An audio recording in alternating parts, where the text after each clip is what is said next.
Thousands were on the verge of rioting, shouting, pushing chaos, rising. Then one man stepped forward, not with force, but with a whisper. "Let me sing." No one expected what happened next. What made Keanu Reeves risk everything with just his voice, and how did a single song stop a crowd on the edge of disaster? Before we continue this incredible story, let us know where you're watching from. If you enjoy stories like this, subscribe to the channel because tomorrow we have another inspiring story you won't want to miss. The sun hung high over the foothills just outside Los Angeles, casting a warm, golden light over the sprawling music festival grounds. Tents lined the open space like sails in the breeze, rippling gently against a backdrop of distant, pine-covered ridges. The smell of grilled corn, sizzling burgers, and sweet kettle corn drifted through the air, mixing with the faint sound checks echoing from the main stage. Laughter bounced between food trucks and lemonade stands, where families and couples wandered with sun hats and sunglasses, eager for the music to begin. Booths selling handmade jewelry, vintage records, and band merchandise stretched down the gravel path that led to the two performance stages. The festival was in full swing by early afternoon, with smaller acts already playing across the grassy fields. Kids danced barefoot. A golden retriever wearing a flower crown drew a crowd of amused onlookers. Everything felt light, festive, and full of promise.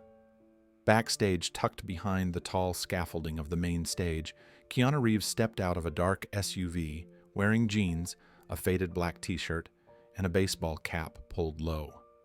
His presence was quiet, almost unnoticed, which was exactly how he wanted it. He wasn't there to perform. He wasn't on the schedule, didn't bring a guitar, and hadn't spoken to press. He had come for one reason only, to see his old friend Javier Rivera perform. Keanu spotted Javier sitting on a folding chair beside a small table cluttered with guitar picks, a ceramic tea mug, and a half-open notebook with lyrics scrawled in black ink. His guitar case leaned against a crate behind him. Javier looked up as Keanu approached, and his tired eyes lit up with something deeper than surprise. It was relief. It was warmth. "You came," Javier said, standing slowly, his voice catching slightly. Keanu nodded and stepped forward, pulling his friend into a firm hug. "Of course I did." It had been 6 months since Javier's mother passed away. They hadn't spoken much during those early weeks. Keanu had sent Flowers a note and a voicemail Javier never returned. But some friendships don't fade with silence, they just wait. And when Keanu heard Javier was performing at one of the largest folk music festivals in California, he rearranged his schedule and came without telling anyone else. Javier motioned toward the chair beside him. "Still drink, Earl Grey?" Keanu chuckled. "Always." He poured the tea and handed Keanu a steaming mug. They sat side by side in the shade of a canvas tent as a gentle breeze cut the heat. From the stage speakers, a distant sound check rang out, a harmonica riff followed by a short burst of applause. "You ready for this?" Keanu asked, glancing at the notebook. Javier looked down at the pages and smiled faintly. "As ready as I'll ever be. First show since she passed." Keanu let the silence settle between them for a moment. It wasn't heavy, just full. Then he said, "She'd be proud of you." Javier blinked away a tear and looked out toward the festival grounds. "I hope so." They sat in quiet companionship for a few minutes, sipping tea, while the soft hum of the festival drifted through the trees. Beyond the curtain separating the backstage area from the open grounds, the crowd's energy was growing. Golf carts zoomed back and forth, stagehands, checked cables, and walkie-talkies crackled with coordination chatter. But inside this little shaded pocket, time moved more slowly. Javier reached for his guitar fingers, brushing over the polished wood. He gave it a gentle strum, adjusting a tuning peg until the string rang true. Keanu watched silently, recognizing the small rituals of a man finding his rhythm again after grief had silenced it. "You know," Javier said, still tuning, "she used to come to every one of my shows, even the tiny ones in coffee shops with 3 people in the audience." Keanu smiled. "She believed in your music before anyone else did. She believed in everything," Javier replied, chuckling softly. "In me, in love, in old records and handwritten letters, in forgiveness. His voice caught again, but he pushed forward. When she got sick, I stopped playing. I couldn't write a word. Keanu nodded. Pain does that. Javier looked over. But then I remembered what she said to me once after a terrible gig in San Jose, where my amp blew and the audience walked out. I was embarrassed. I was ready to quit. She looked at me and said, "You don't sing because the world is easy. You sing because it's hard." Keanu let those words hang in the air. They settled into the folds of the tent, like dust illuminated by the sunlight filtering through the canvas. I wrote 2 new songs this month, Javier said. One of them is for her. I'm going to play it tonight. Keanu's expression softened. She'll hear it. Javier gave a grateful nod, then stood and walked to a mirror set up near the corner of the tent. He ran a comb through his wavy black hair, now streaked with a bit more gray. He was in his mid-40s, same as Keanu, but the weight of loss had carved new lines into his face. Still, there was dignity in the way he carried himself, a quiet resilience. "You sure you don't want to join me up there?" Javier teased, adjusting the sleeves on his linen shirt. Keanu grinned. "I'm not the one with something to say tonight." Javier laughed. "You always have something to say. You just say it with silence." Keanu raised his mug in mock salute. "That's fair." The 2 friends shared another moment of quiet laughter before the distant sound of the opening act's final chord rang out and the muffled cheers of the audience surged again. "Looks like it's almost showtime," Javier said, a new steadiness in his voice. Keanu stood beside him. "You're ready." The sun had begun its descent behind the ridge, casting golden streaks across the stage scaffolding and bathing the festival grounds in soft amber light.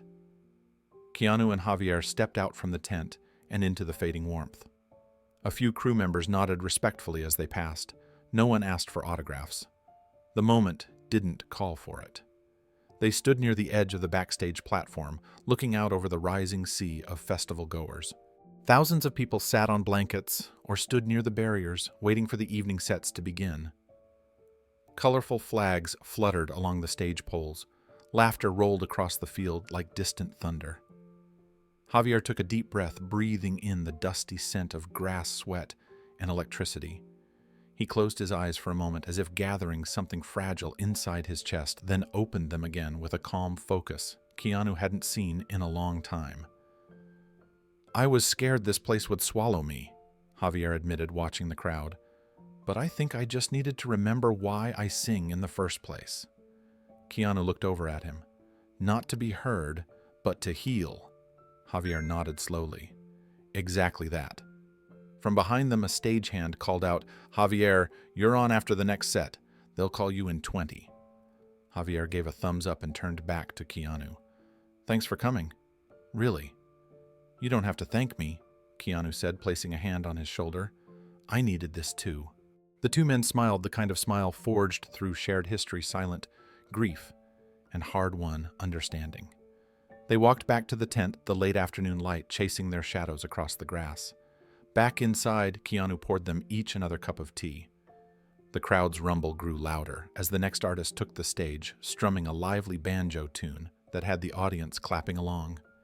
Keanu and Javier sat together once more, letting the music drift through the fabric walls, grounding them in the present. "Do you remember that night in Venice when the power went out?" Mid-song, Javier asked with a laugh. Keanu grinned. "You kept playing in the dark. Could barely hear you, but people lit candles. And you whispered the lyrics so loud, half the bar sang along." "Music finds a way," Keanu said quietly. As the sun dipped below the hills and the shadows lengthened, the 2 old friends clinked their tea mugs together and sat in peaceful silence. The world outside was getting louder, but in this small moment all that mattered was the music waiting to be shared. Neither of them knew the chaos that would erupt just hours later, or the quiet act that would stop it. The sky had deepened into a rich orange by the time the headliner's crew began loading their final instruments onto the main stage. The crowd outside was electric, 15,000 strong, buzzing with energy after a full day of music, food, and sun. All eyes were fixed on the stage. The final act was the most anticipated of the night, a chart-topping folk rock band known for their thunderous live performances and dazzling stage effects. People had come from 3 states away just to see them. Backstage technicians moved quickly but precisely. Guitar techs checked connections. Stagehands rolled out mic stands and lighting rigs. Crew members in black shirts and headsets barked final instructions into radios.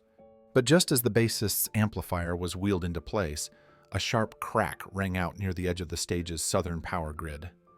A moment later, a thin column of smoke curled up from behind one of the main breaker units. "Kill the power now," someone shouted. The lights dimmed instantly, and a series of frantic voices filled the radio channel. "Control! We've got a fire backstage Unit 3! Repeat, active smoke near Panel 3. Everyone clear the area. This is not a drill." A small flame erupted, licking at a bundle of insulation near the cables. 2 crew members rushed in with extinguishers, and within 30 seconds the fire was out. No injuries, no visible damage to the stage itself. But the air was filled with the acrid scent of burnt plastic, and more importantly, the control panels that powered the southern speaker array and key lighting rig were now dead. The band hadn't even stepped on stage yet. Inside the production tent, the mood shifted from confident to tense. The lighting director ran diagnostics on his laptop, frowning. The sound engineer tapped his headset repeatedly, trying to regain connection with the south rig. A tense discussion broke out between the showrunner and the band's manager. "We can't go on with just the north rig," someone said. "You'll lose the sound on half the field. What if we run the acoustic set first?" Another suggested. "We've got 15,000 people out there, expecting fireworks and surround sound. You want to send them into silence." Keanu and Javier, who had been sharing a quiet meal of sandwiches and fruit behind the curtain, were now on their feet.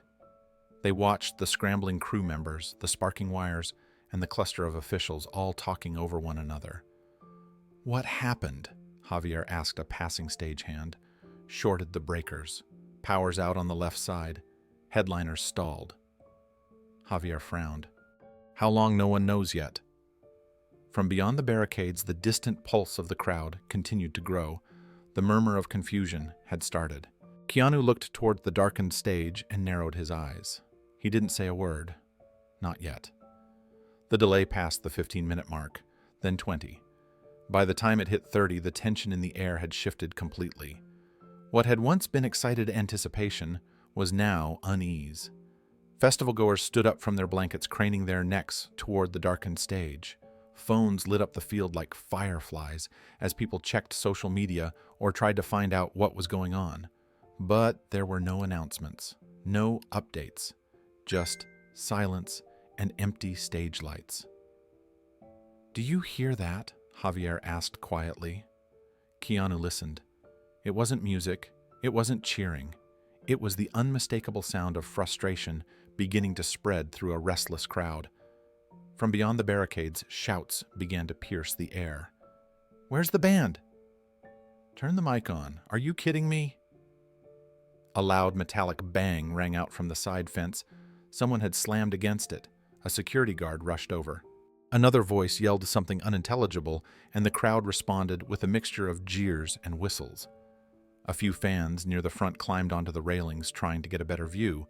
Others pulled out signs or waved their arms impatiently. It was no longer a celebration.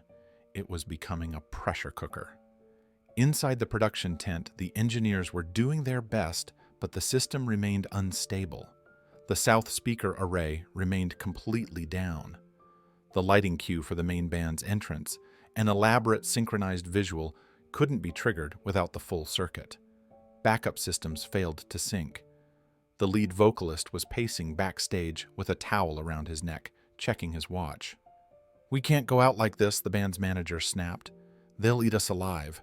The moment we put them out there without full power, the crowd's going to turn." The lighting director agreed. "We need at least 15 more minutes." "Minimum." Javier stepped closer to Keanu. "They're going to lose control of that crowd if this keeps up." Keanu nodded slowly. They're packed in tight. No music, no answers. People start pushing. His words trailed off. They both knew what could happen. In a crowd that size, panic didn't need much of a spark. It wasn't about bad intentions, it was about momentum.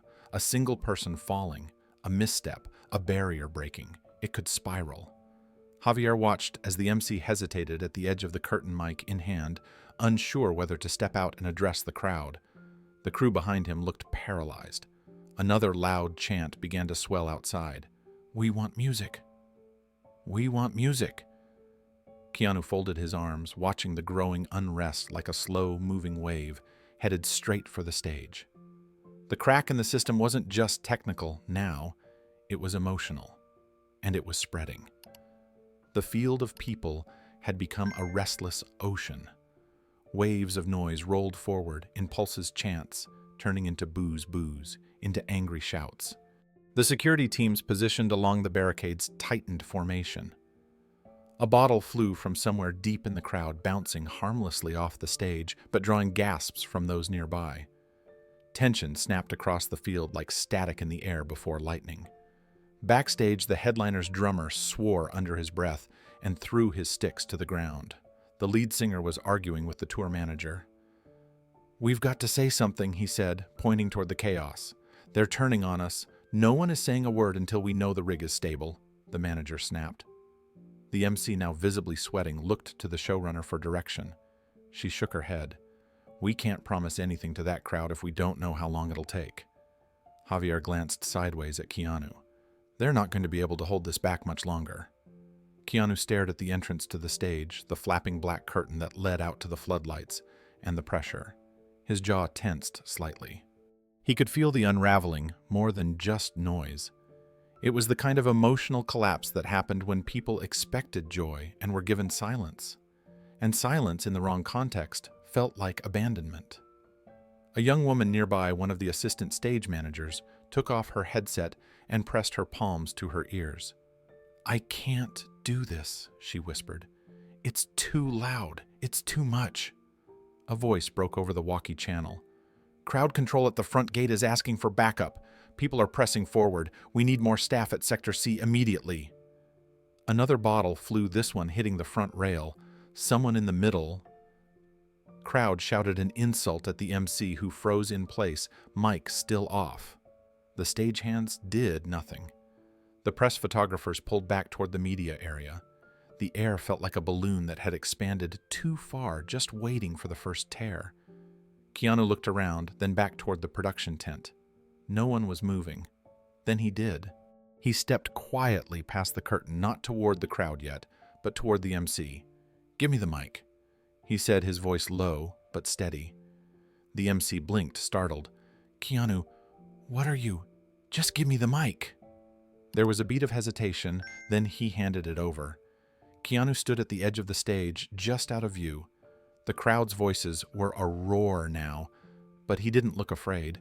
He looked calm, as if he knew something they didn't, as if he was already holding the thread that could stitch the whole moment back together. 58 minutes. That's how long it had been since the scheduled start of the headliner's set. And now the crowd's patience had fully unraveled. What had begun as confusion had turned to frustration, and frustration had curdled into something darker, something dangerous. From backstage, Keanu could hear the growing roar, no longer the excited buzz of anticipation, but a wall of noise that carried sharpness in every corner.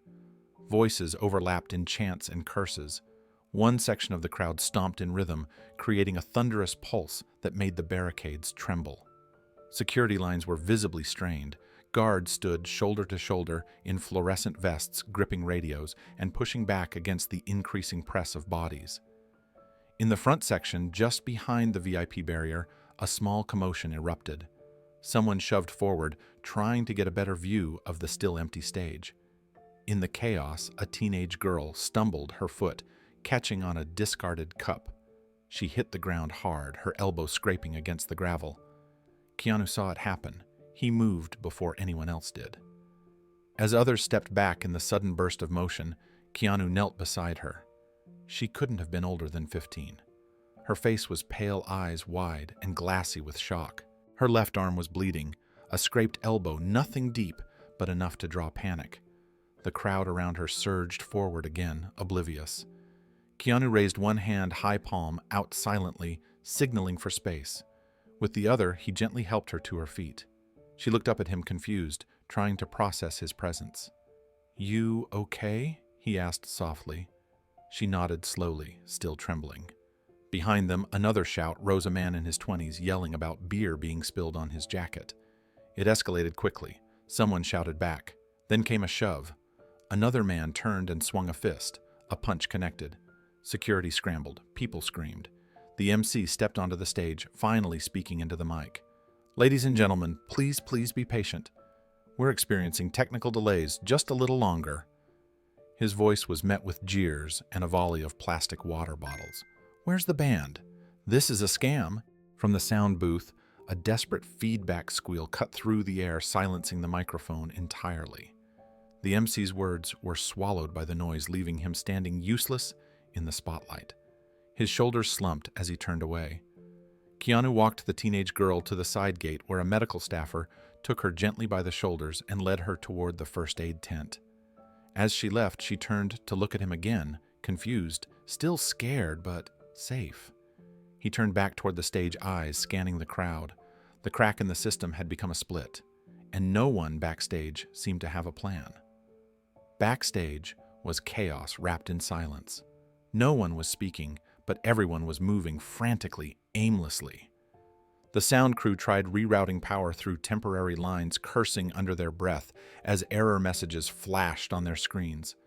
The lighting team stood by, helpless without functional control panels. The band's manager paced in tight circles, face red, voice sharp and panicked as he whispered urgently into his phone. The drummer had already packed up and stormed off toward the trailer. The headliner's lead singer sat in a folding chair, head in hands, frozen. The MC leaned against a pillar, sweat dripping down his face. He shook his head at the stage director. "They're not listening anymore. They don't care what I say." Javier stepped closer to Keanu, his face tight. "They need something, man. Something real." "You feel it, right?" Keanu nodded slowly, scanning the crowd again from behind the curtain. The chants had broken into sections now, some shouting demands for refunds, others banging on the metal barricades in rhythm as if demanding battle. A sea of flashing lights and clenched fists. Dozens of fans held up their phones recording, capturing the moment, feeding the tension. In the far right quadrant of the field, security had begun waving for backup. A barrier had tilted under pressure, and guards were holding it upright with their backs as more people surged forward. You could almost feel the panic just under the surface. No one had fallen yet, but it would take only one person. Keanu took a breath and walked a few feet forward, putting himself between the edge of the curtain and the line of equipment cases. He didn't speak yet. He just watched. A girl with a flower crown and smudged mascara shouted something at the stage. Her voice shrill and scared. A man with a flannel shirt tried to calm his group of friends, but even he looked unsure. The mood was turning, and fast. Then came a flash of light. It wasn't a fire or an explosion. It was a flare. Someone had set one off near the back. Red sparks cut through the dusk sky, trailing smoke across the crowd. A loud scream followed, not of joy, of fear. The MC's voice returned a shout over a hot mic that cracked with static. "Please, everyone remain calm." But it was too late. People were beginning to push inward toward the center. The sound booth yelled something over the radio. A crew member dropped a clipboard. Javier cursed softly under his breath. Keanu turned toward the production tent, calm but firm. "Has anyone," he said, tried music? Heads turned toward Keanu. The production manager blinked at him, caught off guard by the simplicity of the question. "What?" Keanu stepped closer, voice steady, eyes calm despite the thunder rising outside. "Music. That's why they're here, isn't it? They came to feel something. Right now they feel abandoned." One of the assistant producers scoffed. "We don't have a working rig. No lights, no full sound." "Doesn't have to be perfect," Keanu said. "It just has to be honest." Javier stepped up beside him. "I'll back you up." The MC looked unsure. "You want me to introduce you? I mean, we haven't even reset the stage." "No," Keanu said quietly. "No introduction, no spotlights. Just let me walk out." There was a brief, uncertain pause. Then the sound engineer spoke up. "We've still got a live mic on channel 4. Bare minimum output, but it'll carry." Keanu nodded. "That's all I need." He turned to Javier. "Can I borrow your guitar?" Javier grinned, though his eyes were still wide. Be gentle with her. She's been through a lot. Keanu took the acoustic guitar in both hands, tested the strings. It was slightly out of tune, but he adjusted quickly, his fingers finding muscle memory. He didn't hesitate. He didn't check the mirror. He didn't rehearse. He walked toward the stage curtain. From outside, the crowd had grown to a restless, shaking mass, chanting, swearing, snapping in waves. Another bottle hit the barrier. Security shouted warnings. The stage lights remained dimmed just enough to make out the front few rows. Keanu stepped forward, guitar slung low, mic in hand. He didn't ask for attention. He didn't demand silence. He simply sat down on the edge of the stage. The reaction was confused at first. A murmur rippled through the front rows. People turned to each other, uncertain what was happening. Then, in a voice low but clear, Keanu leaned into the mic and said, "We can wait in peace. Let me sing a song for everyone." For the first time in over an hour, the crowd stopped moving. Not completely, but enough. Phones dropped, mouths opened slightly. Some people lowered their arms. Others looked toward the back, asking, "Did he just say what I think he said?" Keanu adjusted the strap on his shoulder, positioned his fingers on the strings, and began to strum. No lights, no fanfare, no explanation, just a man and a guitar, and a world on the edge of unraveling, waiting for something, anything that might hold it. Keanu stood just behind the curtain, holding the acoustic guitar in his hands. He could still hear the scattered shouts, the tension buzzing in the air, like a taut wire. The field was trembling with noise, thousands of restless, angry voices, but there was also something else beneath it, a stillness waiting to be reached. He turned to the MC again, who was gripping a clipboard and pacing with panic etched into every step. 1 minute, Keanu said calmly. "That's all I need." The MC blinked. "I mean, look, I don't know what you think is going to happen out there, but they're not in the mood for surprises." Keanu's voice didn't rise. It didn't need to. They don't need a show.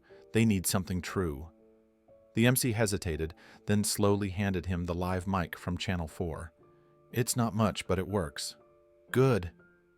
A few of the production crew stood frozen nearby, watching as Keanu stepped toward the side of the stage. No stage crew escorted him. No spotlights tracked him. No announcement came over the speakers. He walked out alone. No fanfare, no lights. Just a tall man in a faded black t-shirt and jeans with a guitar strapped across his chest, stepping into the partial darkness that separated the crowd from the chaos backstage. The audience didn't recognize him at first. From that distance, from that angle, he was just another silhouette. Some thought he might be a last-minute opening act or a sound technician making an announcement. Phones went up. Whispers flickered from one group to another. Keanu didn't stop to explain. He reached the center of the stage and sat down, not on a stool or in front of a microphone stand. He sat on the edge of the platform itself, his legs hanging off casually, like he was perched on a loading dock behind a small-town theater. He looked out over the crowd, adjusted the strap of Javier's guitar, then brought the microphone to his lips. "We can wait in peace," he said, his voice soft and direct. "Let me sing a song for everyone." It was as if the words fell like a stone into the middle of a churning lake. Ripples spread. The crowd didn't roar in response. It didn't cheer. It didn't jeer. It paused. Some of the front row fans looked at one another, confused. Further back, others lowered their raised phones. The red haze of tension hadn't lifted, but it had stopped climbing. People weren't sure what to make of it, but for the first time in an hour, the audience wasn't moving away from the stage. They were moving toward it, not physically, emotionally. Keanu looked down at the strings, and in that brief silence, his fingers found the opening chords of the first song. The first few notes rang out, bare, stripped down, fragile like breath against glass. Keanu strummed gently, almost hesitantly, as if trying not to disturb the air too much. The melody was instantly recognizable even in its raw form. Mad World. A song known not for spectacle, but for quiet ache. A song that whispered instead of shouted. A man in the front row blinked, lowering his phone slowly. A woman behind him whispered to her friend, Is that Keanu Reeves?" A few others began to notice too, the sharp profile, the stillness, the unmistakable presence. The man most people associated with stoic heroes and action scenes was now sitting on a stage guitar in hand, voice barely above a murmur. All around me are familiar faces, worn-out places, worn-out faces. The words drifted through the speakers, uneven at times, but honest. It wasn't a trained performance, it wasn't polished, but it was real. His voice cracked slightly on the higher notes, not from weakness but from emotion. And the crowd, this massive, frustrated, nearly explosive crowd, began to still. Something about the vulnerability caught them off guard. There was no spotlight, no camera tricks, no backup vocals. Just a man singing into the evening air, sharing something from a place deep inside. Children sitting on their parents' shoulders grew quiet. Teenagers who had been yelling moments earlier now stood still, watching. Even the security guards at the front, who had been bracing for a wave of panic, found themselves standing with their arms lowered, no longer pushing back. The chant had stopped. The stomping had stopped. Only the guitar moved now. Keanu sang the chorus slowly, letting the words breathe. And I find it kind of funny. I find it kind of sad. It wasn't just a performance anymore. It was an offering. A way to say, I see you, I hear your pain, and I'm willing to meet it. A few people began recording again, but most didn't. They simply stood there, as if caught in a moment they didn't want to break. As the first song neared its end, Keanu looked up for a moment, scanning the faces in the front rows. He saw young couples holding hands. He saw tears on the cheeks of a woman in her 50s. He saw the teenage girl he had helped earlier, sitting now near the first aid tent, watching him with wide eyes and a bandage on her elbow. He finished the final note. The crowd was utterly silent. Then came a sound, not a cheer, a breath, a collective breath. For a moment it felt as if the entire festival exhaled at once. A soft wind moved across the field, brushing over thousands of faces, turned toward the man at the edge of the stage. The red haze of frustration that had hung above the crowd began to fade, dissolving into something quieter and far more human. Keanu didn't rush to fill the silence. He let it rest, let it settle. That stillness was part of the music now, part of the healing he was trying to offer. He lowered the guitar slightly, his fingers resting on the strings, absorbing the energy of the crowd as it shifted from anger to uncertainty, and from uncertainty to curiosity. Someone near the barricade whispered, "He's really singing." Another person said with disbelief, "Why would he do this?" Keanu adjusted the mic in his hand, but didn't stand. He stayed seated on the edge of the stage legs, dangling freely as if he were on the front steps of a friend's house, at twilight, playing to a handful of people instead of thousands. That posture alone changed the atmosphere. There was no distance, no separation, no ego, just presence. A cluster of young men who earlier had been cursing and swaying aggressively were now staring with softened expressions. One of them wiped his eyes, quickly embarrassed. A mother with a toddler on her hip gently bounced in rhythm, humming the last note.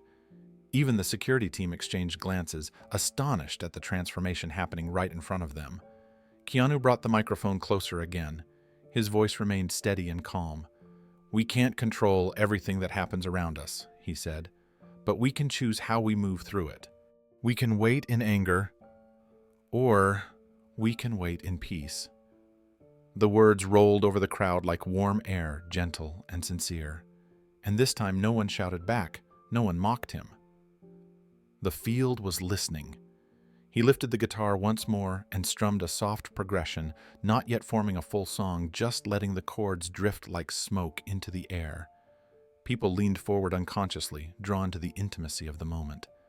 A sense of connection began to ripple outward, small at first, then spreading wider. The lights remained dimmed, but that darkness worked in his favor. Without distractions, the focus was entirely on the gesture itself. A man who wasn't scheduled to perform. A man who hadn't rehearsed. A man who had nothing to gain stepping in front of tens of thousands of restless souls, simply to offer comfort. Javier watched from backstage, hands on his chest, eyes shining. He knew what this cost Keanu, the vulnerability, the exposure, the risk of facing an entire crowd ready to snap. And yet, Keanu showed nothing but calm. The production crew stood silently stunned. Several of them had stopped what they were doing entirely, their frantic energy fading into stillness as they watched the improbable unfolding in front of them. Keanu let the final chord linger, dissolving into the night. Confusion remained in the air, but now it mingled with something softer. Curiosity, hope, a willingness to listen. The crowd that had nearly tipped into chaos was now balanced on the edge of something very different. And it all started because one man walked into the darkness and offered a song. The acoustic guitar felt slightly worn in Keanu's hands, the wood warm from Javier's touch, and the years of music it had carried. It wasn't a performance guitar built for massive stages. It wasn't polished for show. It was the kind of instrument meant for small rooms, campfires, and quiet confessions between friends. And somehow that made it perfect for this moment. Keanu shifted his grip on the neck of the guitar and gently brushed his thumb across the strings. The first chord vibrated through the dim air, thin but honest, reaching only the closest rows at first. A few people turned their heads, unsure whether to listen or continue complaining. But when he played the second chord, those closest to the stage recognized the rhythm instantly. Their eyes snapped upward, searching for confirmation. A woman in the front whispered, "Is he really playing what I think he's playing?" A man beside her nodded without breaking his stare. "That's Mad World." Keanu leaned into the mic, his voice beginning low, almost trembling. "All around me are familiar faces, worn out places, worn out faces." The crowd stilled. Those who were yelling stopped mid-sentence. Those who were shoving froze with their hands still raised.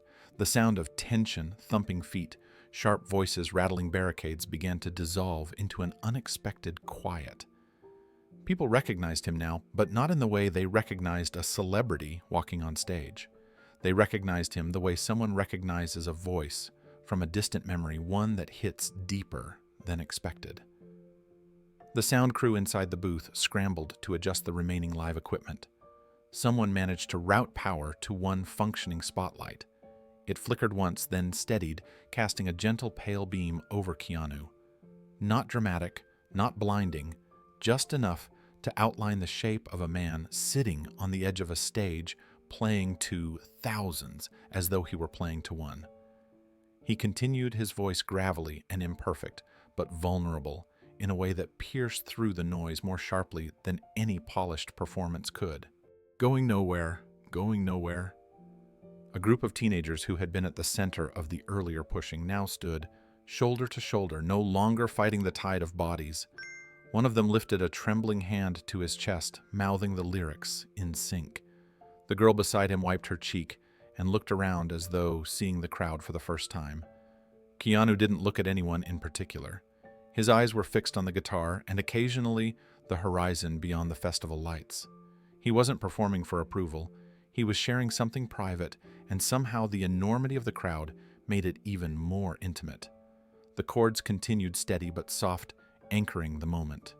And I find it kind of funny. I find it kind of sad. The crowd breathed in at the same time, thousands of lungs pulling air to steady themselves. The transformation had begun. The spotlight flickered once more, then steadied, completely illuminating the soft edges of Keanu's face. The dim glow softened the anger in the crowd, replacing the harshness of frustration with something quieter. His voice carried a fragile sincerity that reached further than the faulty speakers could. Each word seemed to settle on the thousands gathered before him like dust on untouched surfaces. "Dreams in which I'm dying are the best I've ever had." The line hung in the air, heavy yet strangely comforting. A middle-aged man in the second row lowered his arms, the tension in his shoulders easing. A couple who had been arguing minutes earlier now stood side by side, their fingers gradually intertwining. Near the left barricade, a college student who had been shouting at security now stared ahead with tears forming in his eyes, the lyrics cutting straight through whatever anger had been fueling him. Keanu kept his posture relaxed, legs hanging over the edge of the stage, foot brushing lightly against the plywood as he tapped in rhythm. The acoustic guitar hummed softly, not perfectly in tune, but beautifully alive. He wasn't trying to control the moment. He was simply present in it, offering calm in the center of chaos. Behind him, the production crew watched with stunned disbelief. The lighting director had stopped typing frantic commands into his console. A stagehand leaned against a crate, his hand shaking from adrenaline, but not from fear anymore. The lead singer of the headlining band had come to stand behind the curtain, peeking out, his jaw slowly dropping as he saw what was unfolding. Keanu's voice deepened as he reached the next verse. "I find it hard to tell you. I find it hard to take." The crowd ripple shifted again. A woman in her late 20s pressed her palm to her chest, breathing more steadily now. A teenager wearing a black hoodie closed his eyes, letting the melody wash over him. The sound of arguing had stopped. The rustle of panic had faded. Instead, a quiet awe spread across the field, like a dome of stillness, lowering gently over the thousands gathered there. Even the security guards noticed the change.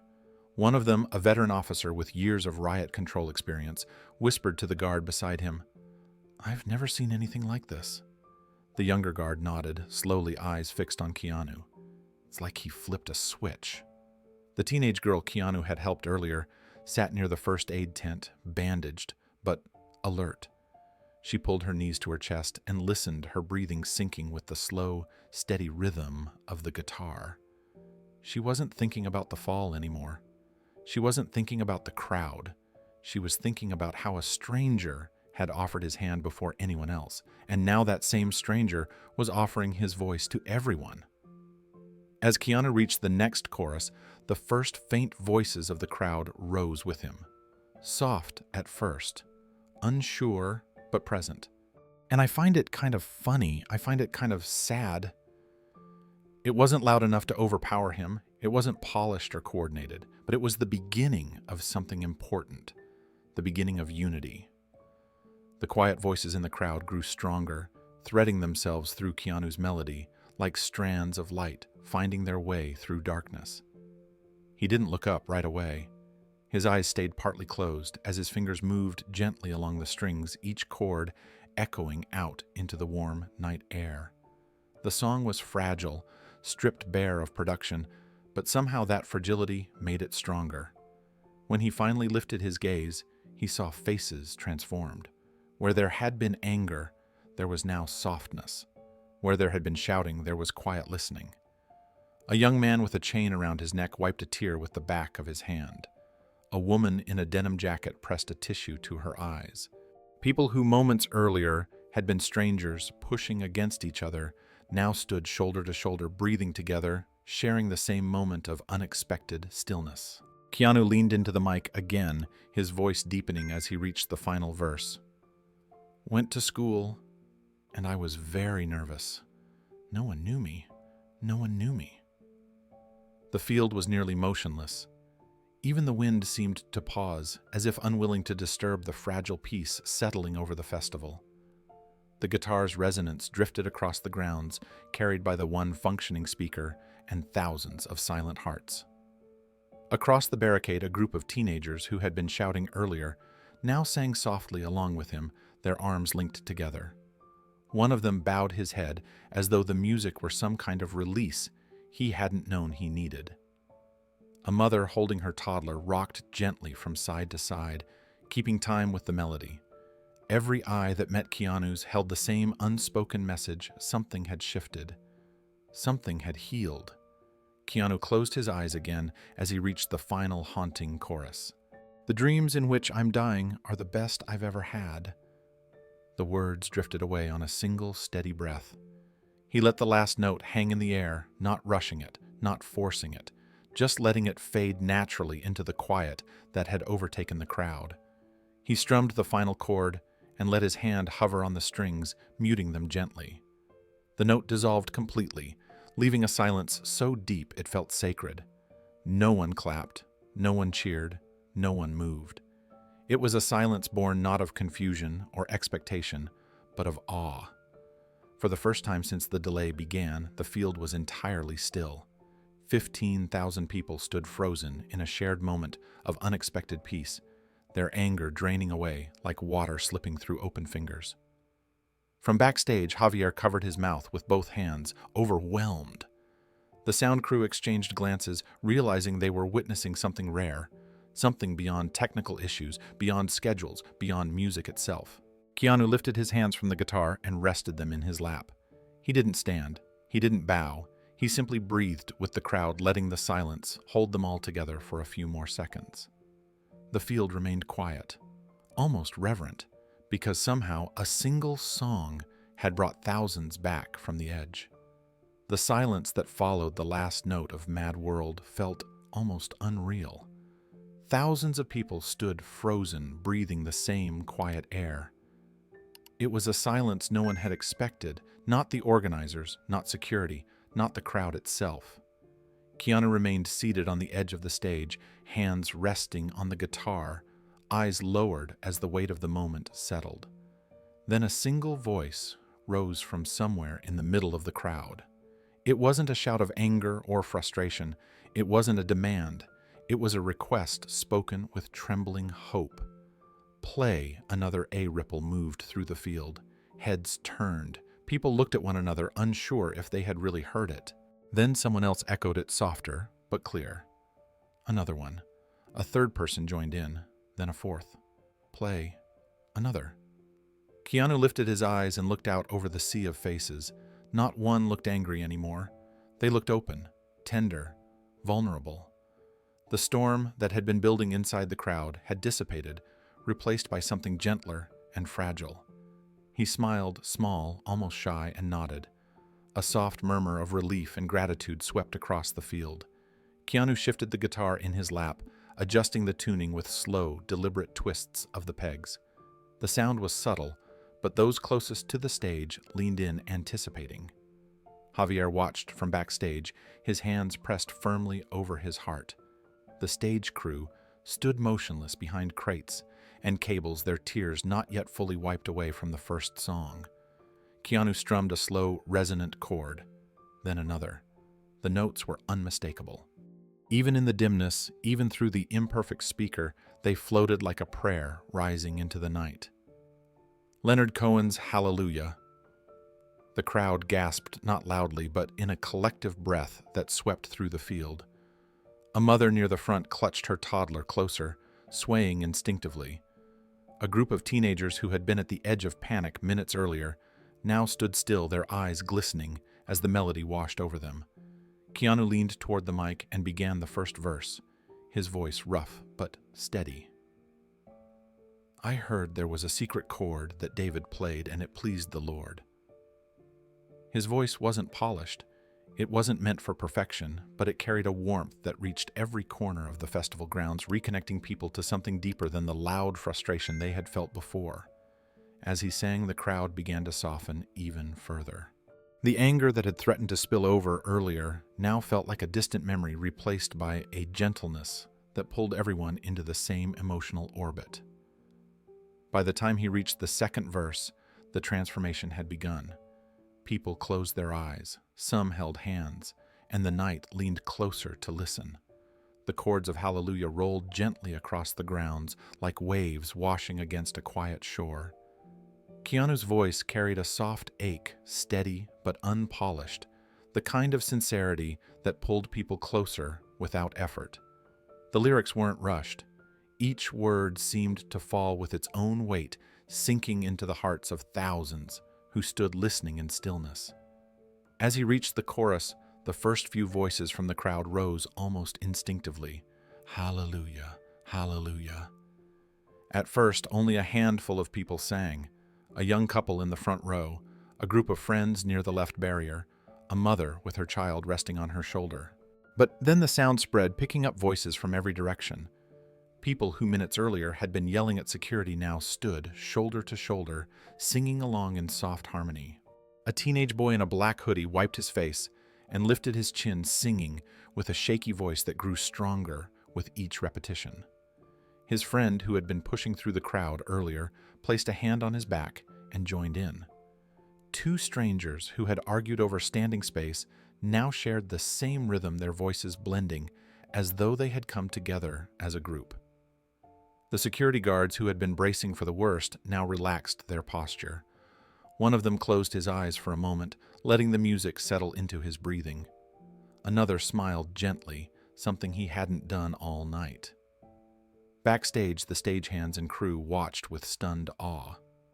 One of the technicians wiped tears with the back of his sleeve, embarrassed, but unable to stop. The lighting director leaned against his equipment table, hand over his mouth, his shoulders rising and falling as he tried to process what he was witnessing. Keanu continued, his voice dipping low, painting each lyric with quiet meaning. There's a blaze of light in every word. It doesn't matter which you heard. The spotlight above him flickered again, but this time it felt intentional, like part of the natural atmosphere. The dim light silhouetted him against the massive, once angry crowd, creating a picture none of them would forget, a lone figure guiding thousands into the same breath, the same feeling, the same stillness. The mother near the rail kissed her toddler's forehead. The child hummed softly, lulled by the melody. Farther back, an older man wrapped his arm around his wife, singing the chorus, with a gentle tremor in his voice. Friends leaned on each other's shoulders, some crying quietly, some smiling through tears, all held by the same moment. By the time Keanu reached the final chorus, the crowd had become a full choir. Not a loud one, not a perfect one, but a human one. Voices rose together, soft but strong. Hallelujah, hallelujah. The sound didn't shake the ground, it healed it. Keanu let the final chord linger, holding it gently beneath his palm until the vibration faded into the night. When the sound finally dissolved, he didn't move. The crowd didn't move. The silence that followed was deeper and more complete than any quiet the festival had known all day. It wasn't tense or frightened. It was reverent. It was full.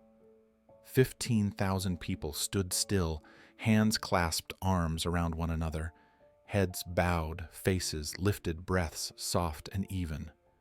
The anger that had surged like a tidal wave earlier was gone. In its place was something as fragile as glass and as powerful as faith. Keanu lifted his eyes. The spotlight caught the faint shimmer of emotion on his face. Not dramatic, not staged, just real.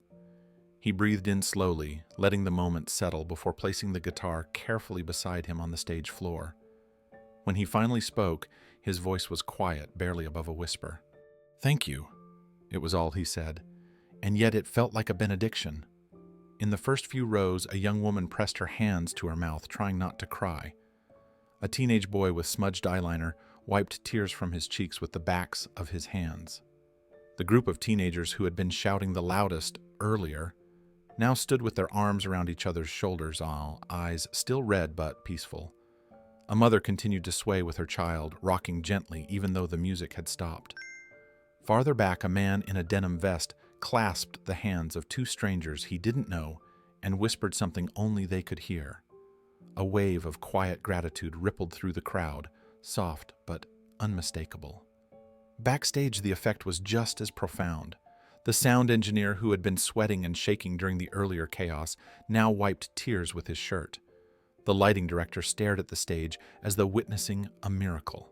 Several crew members had stepped out from behind equipment crates to watch, directly, their eyes wet. Even the headliner's vocalist, who had been pacing with nerves and frustration only minutes earlier, stood motionless, overcome by what he was seeing. Keanu rose slowly to his feet, picking up the guitar and cradling it as though it were something delicate. He didn't raise his arms. He didn't wave.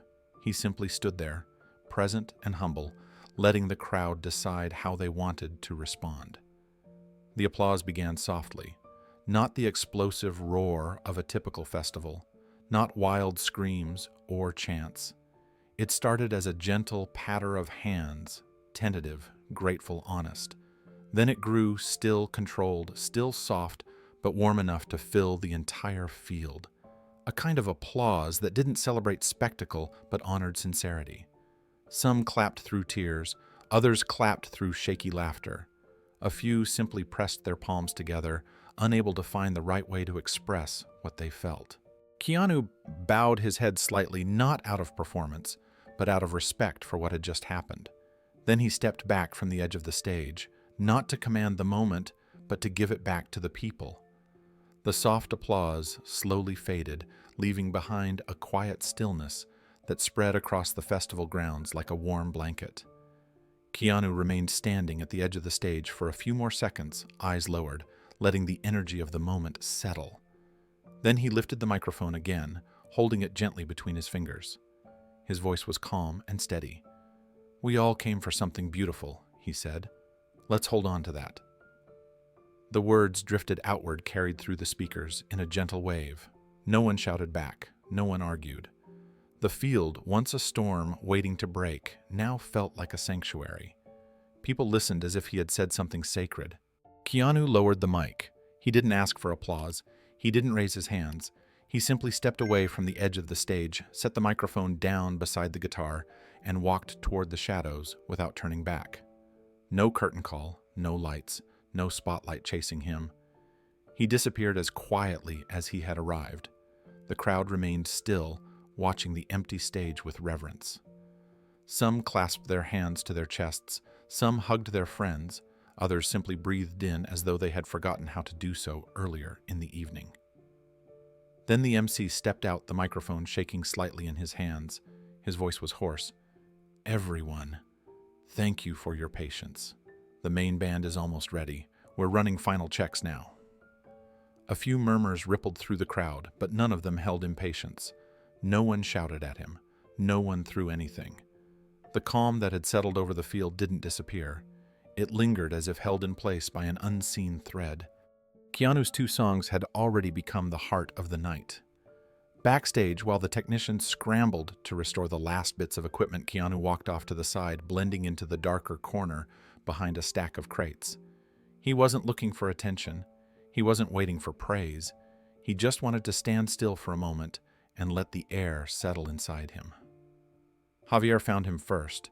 He approached without words, his footsteps slow and uneven. When he reached Keanu, he didn't speak. He simply opened his arms and pulled him into a tight embrace. The kind that didn't ask questions, the kind that said everything. Keanu held him back, matching the strength of the hug. After a long moment, Javier stepped back, eyes glistening. "I don't know how you did that," he said, his voice thick.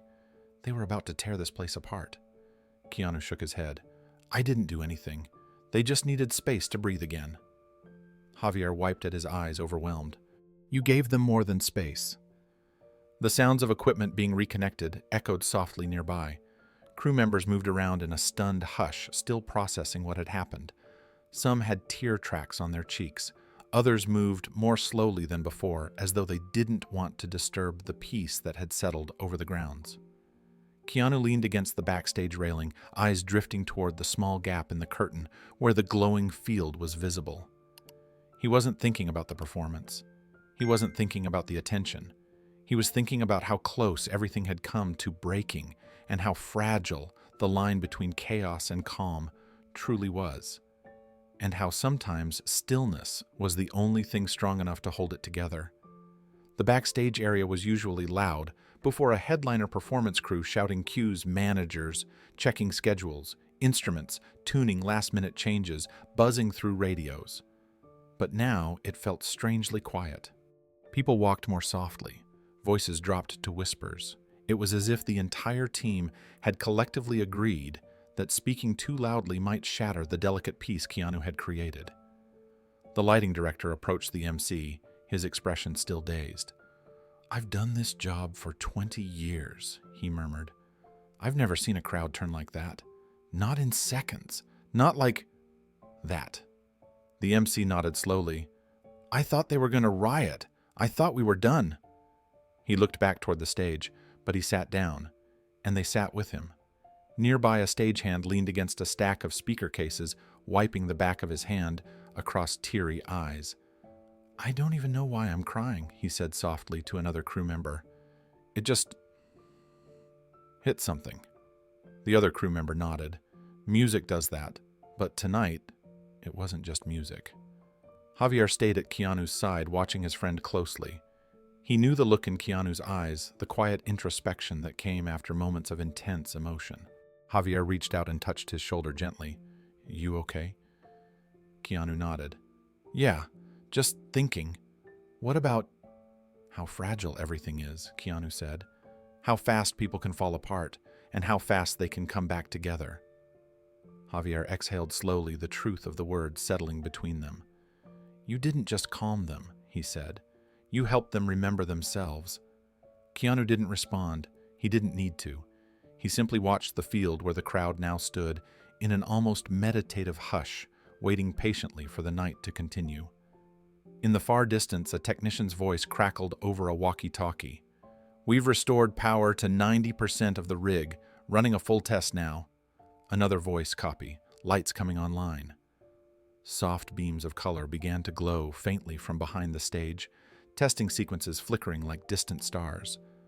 The production team moved with renewed purpose, still respectful, still slow, but with confidence that the show could go on. But the crowd didn't seem to care about the timing anymore. They weren't checking their phones. They weren't shouting. Some sat on blankets again. Others stood holding the hands of people they hadn't known an hour ago. A small group near the front had formed a circle, talking quietly, still swaying from the emotional weight of the moment. The girl Keanu had helped earlier was now sitting with two medics who smiled as she talked. She kept glancing at the stage, her eyes soft, her breathing steady. The angry storm that had threatened to spill over had been replaced with a kind of gentle unity. The field wasn't just ready for the show again, it was healed. And watching all of this from the shadows, Keanu remained still. He didn't step forward for attention. He didn't wave to the crowd. He didn't approach the crew asking for credit. He just breathed, quietly, evenly, as if his own calm might help hold the fragile balance that had formed. The stage lights continued their slow revival, behind the curtain testing gentle blues and warm ambers across the ceiling rig. The music festival was coming back to life, but with a different heartbeat than before. Everything felt kinder now, softer, as if the entire place had taken a long, cleansing breath and decided to start over. The headliner's lead singer approached Keanu cautiously, still unsure how to speak after witnessing what had unfolded. He rubbed the back of his neck and offered a small, humbled smile. Man, I don't know what to say, he murmured. You did something out there I don't think anyone could have done. Not even us. Keanu shook his head gently. I just showed up. The crowd did the real work. The singer let out a quiet breath, half laugh, half sigh. Still, thank you. You saved the night. Keanu didn't respond with words. He simply gave a small nod, then looked back toward the field. The singer understood and stepped away, giving him space. A few journalists who had rushed backstage, having heard about the chaos, tried to approach. Cameras clicked. Someone called out, Keanu, can we get a quick statement? Another shouted, What inspired you to sing? Did you plan this? But Keanu didn't answer. He stepped back deeper into the shadows, avoiding the cameras, refusing to let the moment become spectacle. Javier noticed and quickly intercepted the gathering reporters. Not tonight, Javier said firmly. Let him breathe. The journalists hesitated, then backed off, realizing that pushing harder would only echo the same energy that had nearly torn the festival apart earlier. They lowered their cameras and drifted away, murmuring among themselves.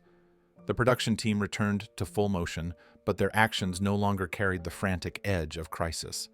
Instead, they worked with a calm, unified determination. Someone announced over the radio that the stage was fully operational again. Another confirmed that all lighting cues were synced. The MC stepped back onto the stage and spoke into the now clear microphone. Thank you again for your patience, everyone. We're ready to continue the show. The crowd responded with a soft, warm applause, not for the headliner, not for the technical fix, but for the evening itself, for the shared experience that had unexpectedly become the soul of the festival. Backstage, Javier walked up beside Keanu once more. You staying to watch the rest? Javier asked quietly. Keanu kept his eyes on the field. Yeah, he said softly. I just want to take it in for a while. Javier smiled, then squeezed his shoulder before stepping toward the side entrance, preparing for the rest of the night's sets. Keanu didn't follow. He found a small spot behind a curtain, half hidden behind a tower of coiled cables. He leaned against the metal frame, folding his hands loosely in front of him. He could hear the distant hum of the crowd, calmer now, yet full of anticipation. The gentle murmur washed over him like a soft tide. He wasn't thinking about the songs he sang. He wasn't thinking about what people would say or post online. He was thinking about the fragile beauty of the moment, how one spark could break a crowd, and how one breath could mend it. Behind the stage, in that small corner of shadow where no spotlight reached, he closed his eyes and breathed deeply. For the first time that evening, he allowed himself to feel the weight of it, and the peace. Dana Lee hadn't expected much when she accepted the assignment to cover the music festival. She was a freelance journalist who made most of her living writing short culture pieces, concert recaps, and local human interest stories. Festivals were usually predictable: crowds, food, merch. A few good performances, a few sloppy ones, nothing that stayed with her longer than the time it took to upload the photos. But the morning after the festival, she sat in her apartment with her laptop open, fingers hovering over the keyboard, unable to shake what she had witnessed. There were moments in a journalist's career that felt different, moments where the story wasn't entertainment, but truth. Last night had been one of those moments. She replayed the scene in her mind, the sea of people shouting, the pushing, the fear building like a storm. She remembered the flare that went up, the panic rising like a tide, the security guards bracing themselves, and then out of nowhere, a man stepping into the dim light with only an acoustic guitar. No introduction, no spotlight, no bravado, just a quiet voice saying, "Let me sing a song for everyone." Dana had watched from the media platform with her camera resting uselessly in her hands. She had never seen a crowd shift so dramatically. Not because someone demanded it, not because someone shouted over them, but because someone met their fear with calm. She opened her notebook, reviewing the scribbled interviews she'd taken early that morning. Her first conversation had been with a security guard named Marcus, a veteran with over 2 decades of crowd control experience. She had found him sitting on the steps of a food truck head, bowed still, processing the night before. "That could have gone bad," Marcus had said quietly. "Real bad.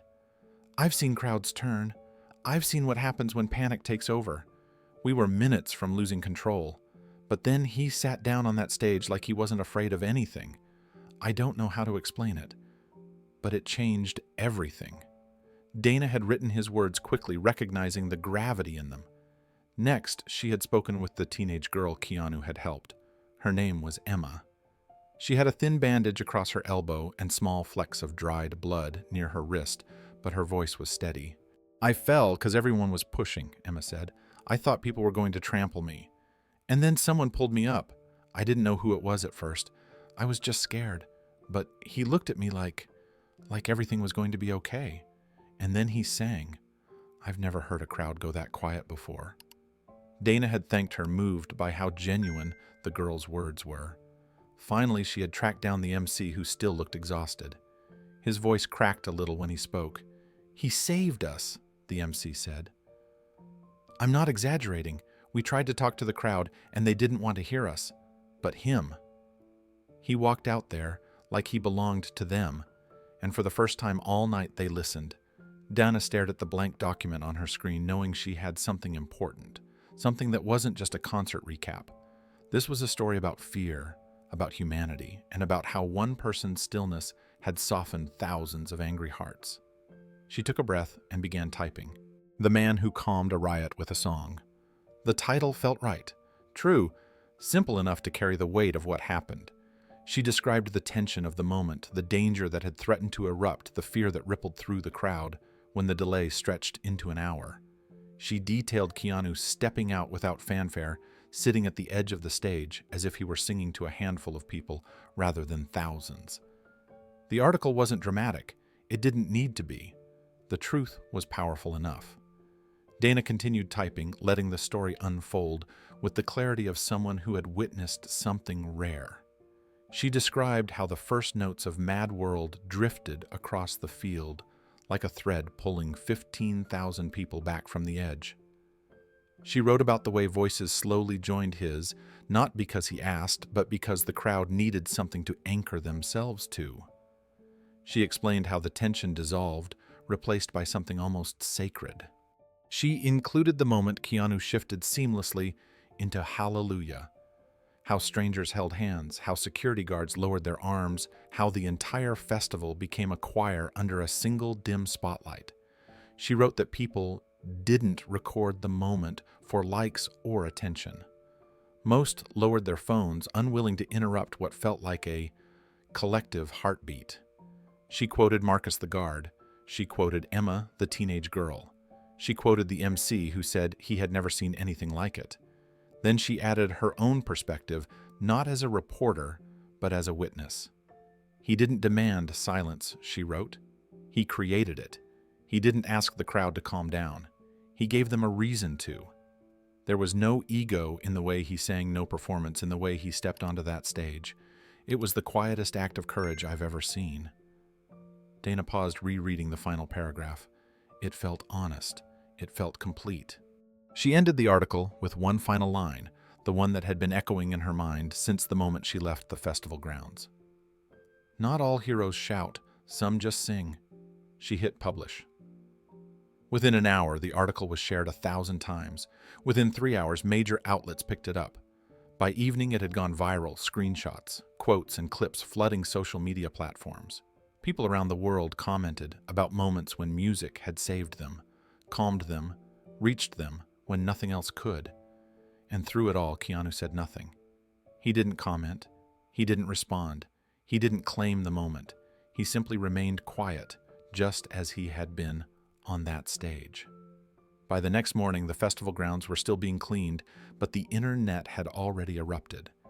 What had begun as a handful of shaky cell phone clips uploaded by fans late at night turned into a tidal wave of shares before sunrise. The first video to go viral was only 30 seconds long. It didn't show the chaos, the shouting, or the breaking point. It showed Keanu sitting at the edge of the stage legs, dangling guitar resting against his chest, singing the final chorus of Mad World under a single soft spotlight. Someone captioned it, "He saved us." Another wrote, "I've never seen a crowd shift like this, not in my life." Within hours, dozens of angles appeared. Some clips captured the flare going up, the crowd panicking, and then the sudden calm as Keanu's voice spread through the field. Other videos zoomed in on the teenagers who had begun singing with him, their arms around each other. One showed the mother swaying with her child. Another caught the moment when strangers linked hands during Hallelujah. A video from a security guard's body camera surfaced, showing the guards bracing for a surge, then slowly lowering their arms, their faces softening as the music carried over them. That clip hit 1 million views before noon. Comments poured in from around the world. "I was there. You could feel the fear in the air. He changed everything. He didn't yell. He didn't demand anything. He just sang. And we listened. I cried, and I don't even know why." Something in his voice broke me open. This reminded me of my deployment. Music saved us more than once. He gave us a moment of peace we didn't know we needed. That wasn't a performance. That was healing. Major music pages reposted the clips with captions like, "The gentlest act from the unlikeliest hero." Veteran organizations shared it with messages about the calming power of sound during high-stress moments. Mental health advocates used the video to talk about emotional regulation, saying that what Keanu did was a model of grounding, bringing people back to themselves through steady, simple presence. One psychologist wrote a thread that went viral. "When crowds panic, they mirror each other, but last night they mirrored calm instead. They mirrored one man's stillness." Dana Lee's article, "The Man Who Calmed a Riot with a Song," became one of the most shared pieces of the week. Her final line, "Not all heroes shout, some just sing," became a quote reposted on thousands of stories and posts across social media platforms. People who hadn't been at the festival commented as though they had lived it through the videos. People who had been there wrote long paragraphs about how the fear had felt real, how close the night came to disaster, and how surreal it was to watch it all dissolve in the glow of a guitar and a quiet voice. Through all of this, Keanu said nothing publicly. He didn't post. He didn't grant interviews. His team made no statements. But privately, he began receiving messages, hundreds of them. The first message came from a retired Marine who had been at the festival with his teenage son. He wrote about how he had felt the crowd shifting, how it reminded him of the worst moments of deployment, and how he had been seconds away from grabbing his son and running. When the music started, he wrote something inside him unclenched for the first time in years. "Thank you for giving my boy a memory of peace instead of fear," the message said. "You didn't know you were helping us, but you did." Another message came from a widow who had lost her husband 2 years earlier. She hadn't been at the festival, but she had watched the videos over and over again. She wrote about how her husband used to calm her panic attacks by singing softly in their kitchen, the same way Keanu had sung to 15,000 strangers. "When I heard you sing, I felt like he was here again. Thank you for reminding me what safety feels like." Keanu read the message slowly, letting the words settle inside him. A police officer from Chicago sent a long email explaining that he had been struggling with burnout and stress. He wrote that watching Keanu sit down in front of an angry crowd and offer gentleness instead of authority changed something in him. "You reminded me that leadership doesn't always look like command," he wrote. "Sometimes it looks like compassion." Messages continued to flood in from teachers who used the clips to calm anxious students during morning classes, from mental health workers who shared the video with clients, from musicians who said they were inspired to add quiet sets to their performances. One message stood out more than the others. It came from a young man who had been standing in the middle of the crowd during the flare incident. He admitted that for a moment he felt trapped, terrified, unable to breathe. But when Keanu began to sing, he wrote something inside him shifted. He realized he wasn't alone. "I haven't cried in years," he wrote, "but last night when everyone sang together, I felt human again." Keanu sat with that message for a long time. He replied to none of them, but he read every single one. Each message carried a different piece of the night, woven together into something larger than the event itself. It wasn't about the performance. It wasn't about fame. It was about people remembering their own softness in a moment that could have hardened them. Meanwhile, online discussions continued to grow. People debated the psychology of crowds. Musicians praised the choice of songs. Fans shared stories about times when music had saved them. A popular radio host dedicated an entire segment to the event, calling it a reminder that gentleness is power. Even days later, clips were still circulating, accompanied by captions like, "This is what humanity looks like." Not all heroes wear capes. Some carry guitars. Keanu remained silent publicly, but privately he felt the ripples of that night settle into his heart. He hadn't planned any of it. He hadn't intended to become a symbol of calm or healing. He had just wanted to help, and somehow that was enough.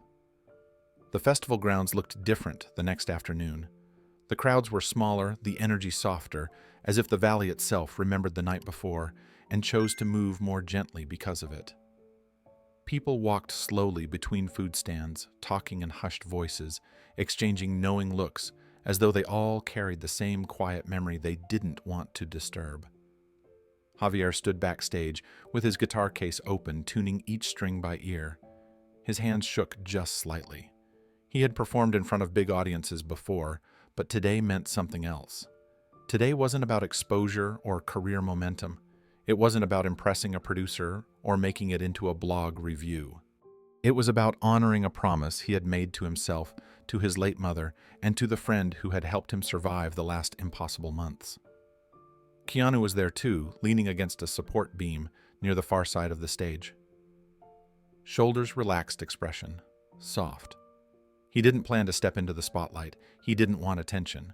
He simply came to be present for Javier, just as Javier had been present for him through grief and heavy nights. They exchanged a small nod, nothing more, because words felt unnecessary. The MC stepped out and addressed the crowd. "Thank you all for joining us again today. We know yesterday was unforgettable." A ripple of emotion moved across the audience. The MC smiled gently. "Please welcome a dear friend of the festival and one of the most heartfelt performers you'll ever hear, Javier Rivera." The applause was gentle, not explosive.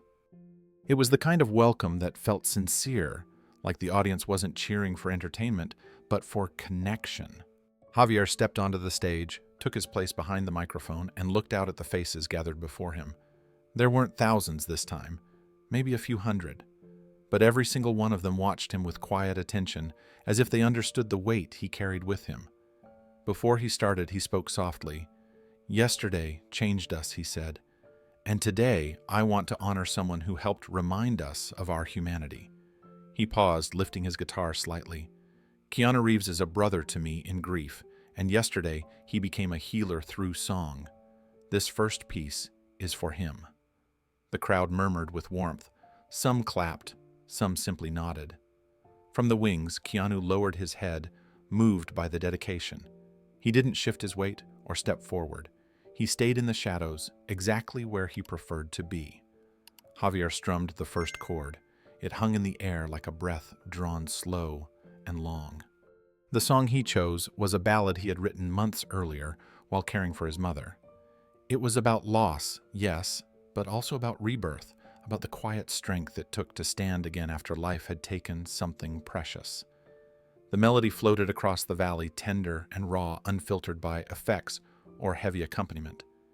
The audience listened without a single phone raised. Not one bright screen interrupted the moment.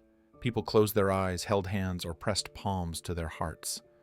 From the wings, Keanu felt his throat tighten. This, he thought, was the real heart of the weekend.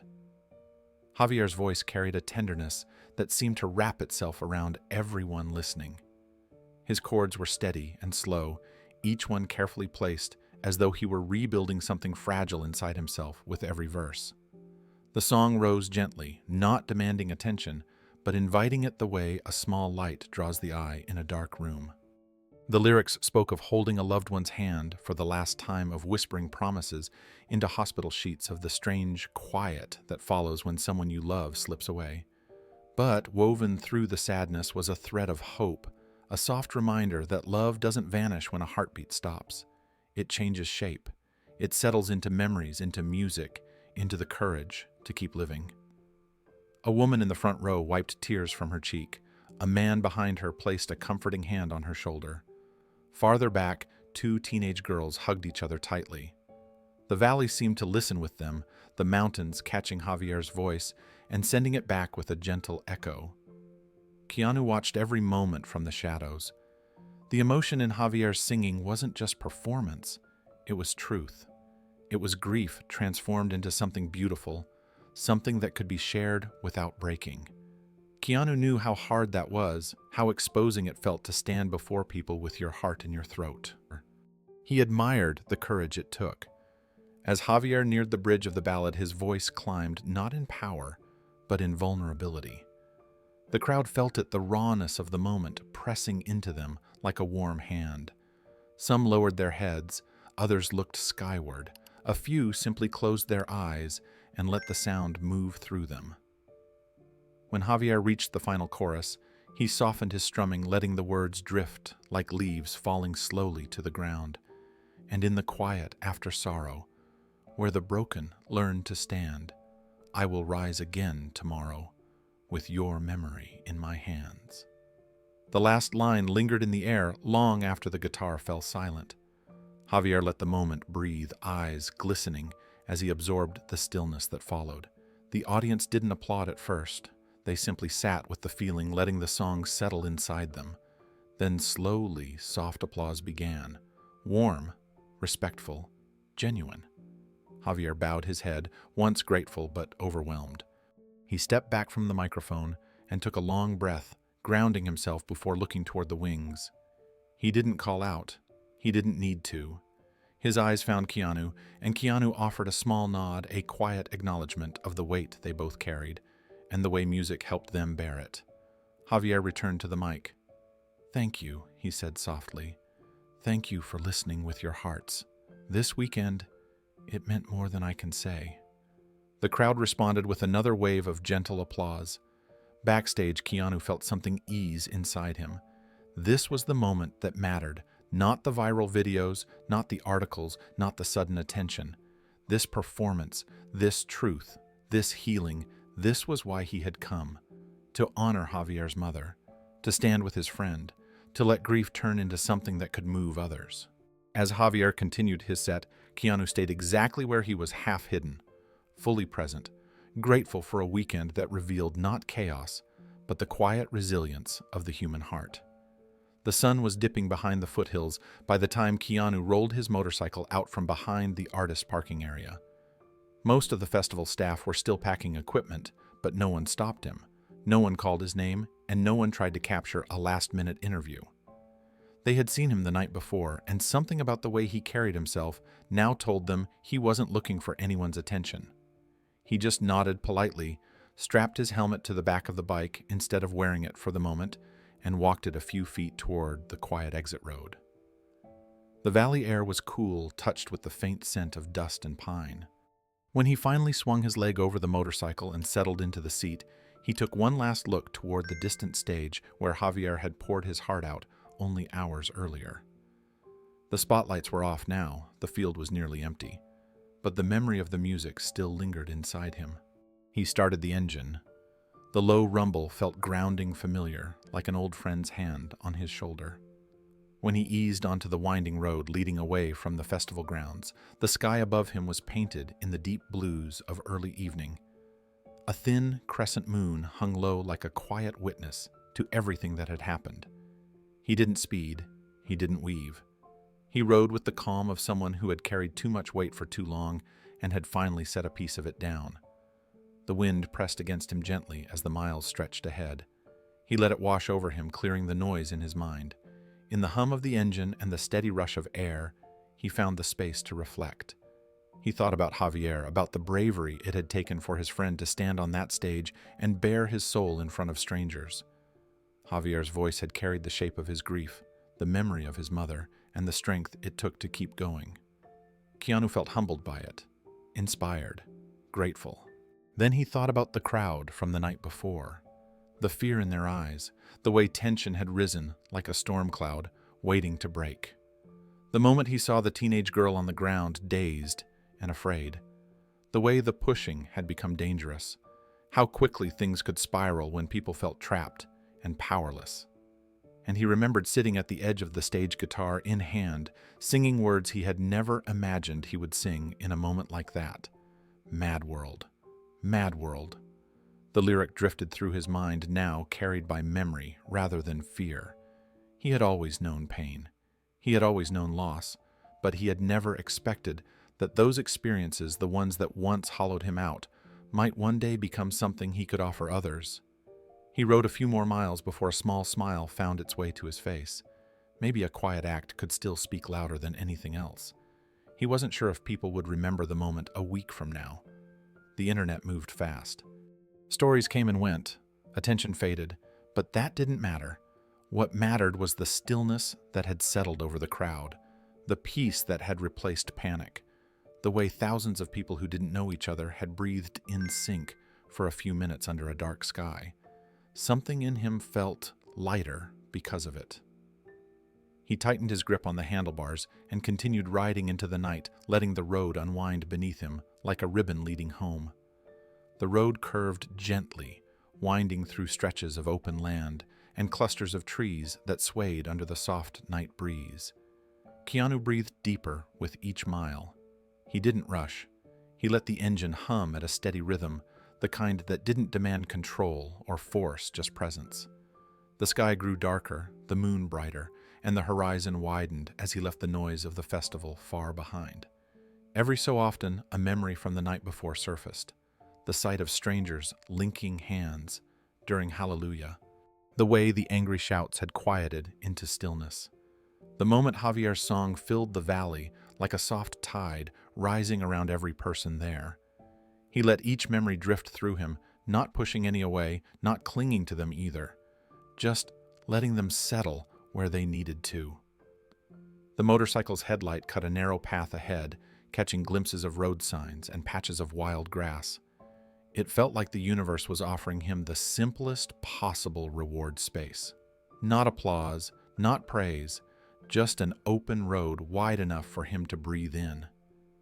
He thought about the messages he'd read earlier, veterans thanking him, widows writing about healing strangers, saying the moment helped them remember their humanity.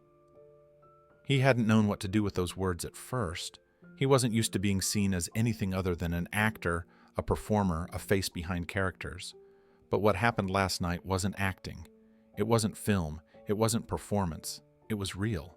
He had stepped onto that stage because he couldn't bear to watch the fear in people's eyes. And what surprised him most was how the moment had steadied him as much as it steadied them. Singing had anchored him. The quiet had soothed him. The unity of the crowd had offered him something he hadn't realized he needed. Maybe that was the secret he'd forgotten somewhere along the way. Pain didn't always need to be carried alone. Sometimes it turned into something else, when shared in a moment of connection. Something gentler, something lighter. He exhaled slowly as another stretch of open highway emerged. The stars above him shimmered brighter, now scattered across the sky like notes on a sheet of music. He let that image settle in his mind. Notes, harmony, healing.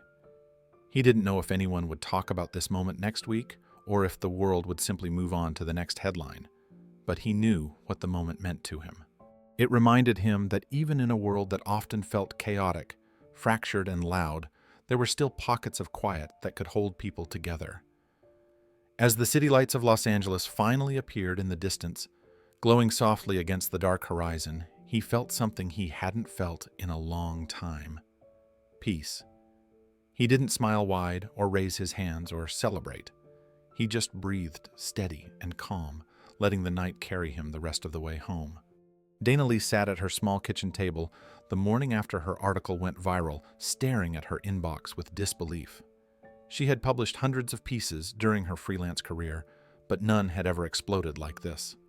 Her article had been shared by major music pages, veteran groups, mental health advocates, and even a few well-known public figures. Her follower count had multiplied overnight. Editors who had never responded to her pitches were suddenly emailing her. But one message mattered more than all the others.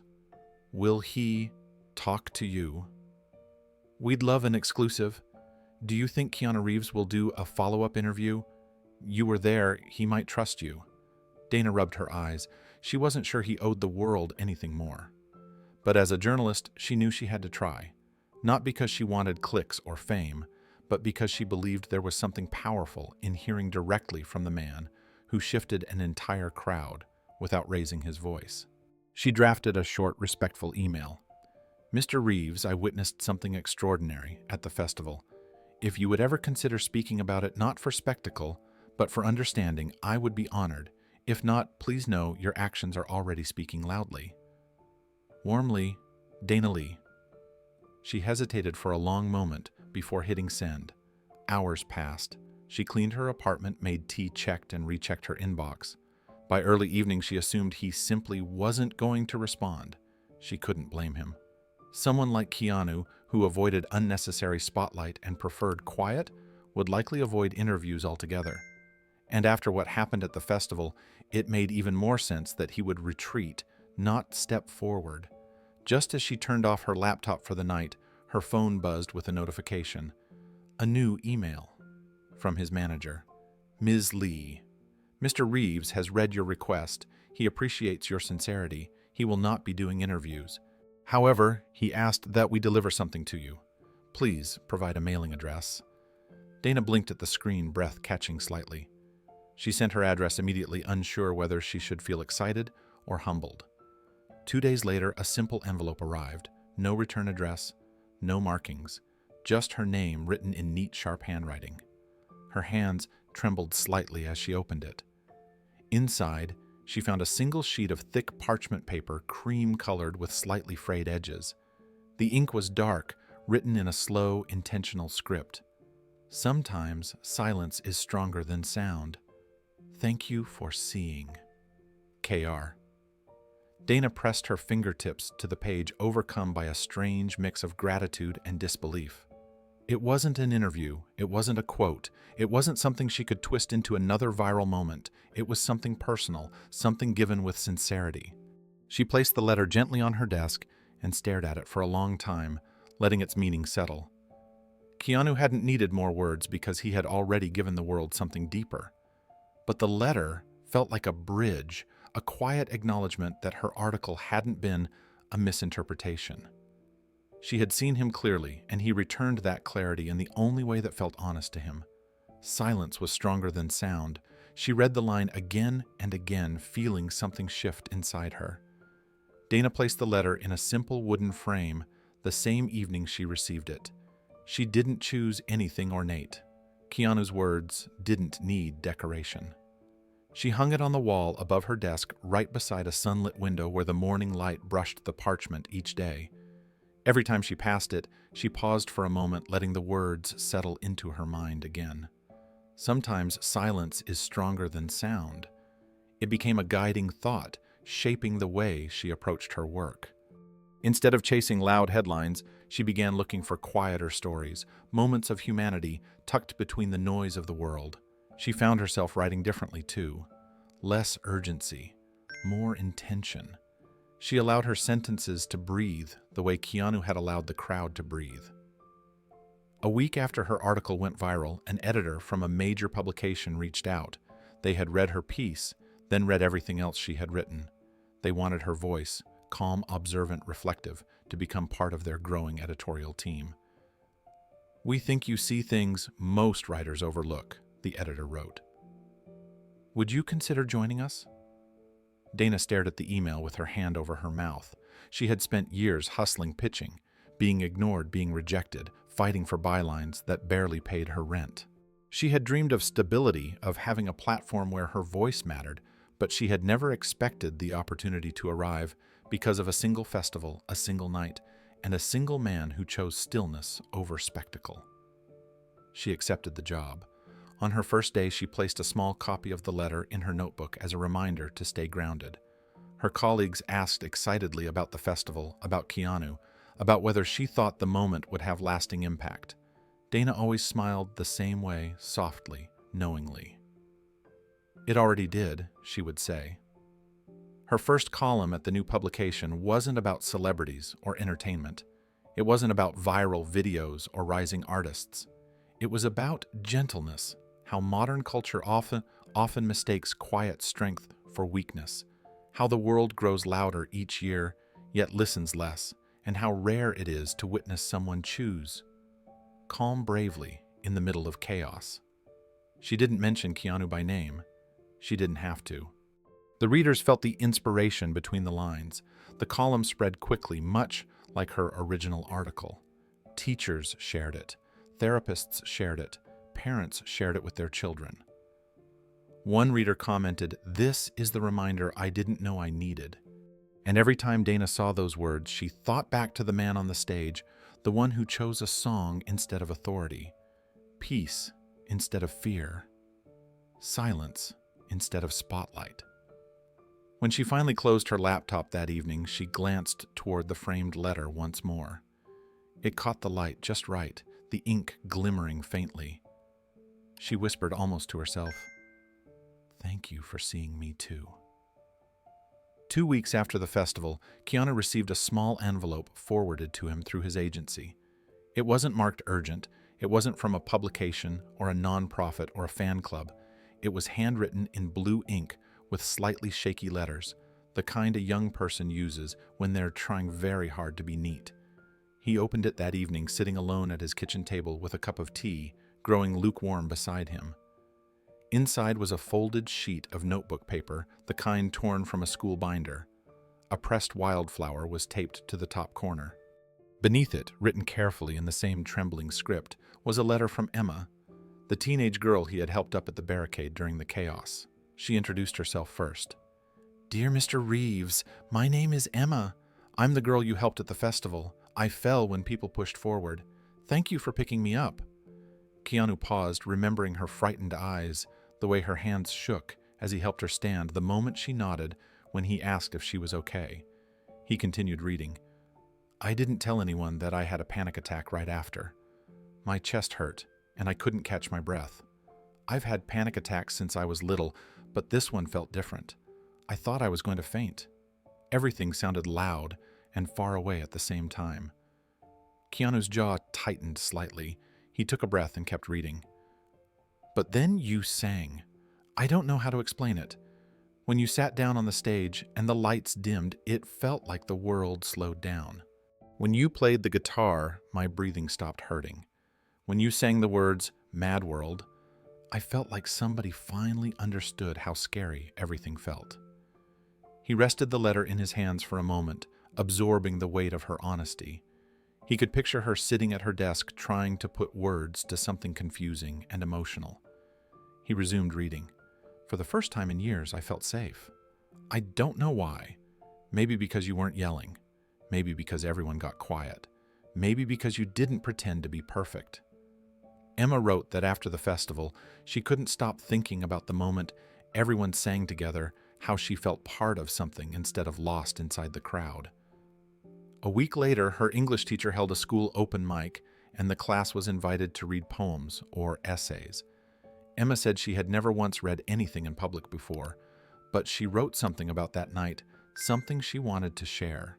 She copied the poem onto the next page. As the crowd became a storm and fear began to sting, in the madness someone sat still, and the silence made us sing. The simplicity of the words struck him. Honest, unpolished, pure.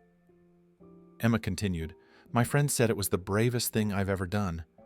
I'm not brave, but maybe I felt brave because you made everyone else feel calm. My teacher submitted my poem to a county contest. I didn't think it would win anything, but it won third place. My mom says that's a big deal because I've never won anything before." Keanu felt something warm settle in his chest. Not pride, something quieter. Emma ended the letter with, "Thank you for helping me stand up. Thank you for singing. Thank you for making a mad world feel safe for a little while. Sincerely, Emma." He refolded the letter gently as though it were something fragile. Emma's letter included one more item, a small photo tucked behind the folded pages. It was blurry, clearly taken from far back in the crowd. The stage lights were faint, but the silhouette was unmistakable. Keanu sitting at the edge of the stage, guitar in hand, head bowed as he sang into the quiet night. On the back, written in her tight handwriting, she had added, "This is the moment I stopped being afraid." Keanu turned the photo over several times, studying it, as if he were seeing that night for the first time through someone else's eyes. There was nothing glamorous about the image. No dramatic lighting, no perfect angle, just a still moment in the middle of chaos. A moment that had somehow reached a girl who needed something to hold on to. He slipped the photo back into the envelope, careful not to crease it. Later that afternoon, somewhere miles away, Emma was helping her mother hang the framed copy of her poem in their living room. Her mother had chosen a simple black frame with a white mat, the kind usually reserved for diplomas or family portraits. But she insisted that the poem deserved a place of honor.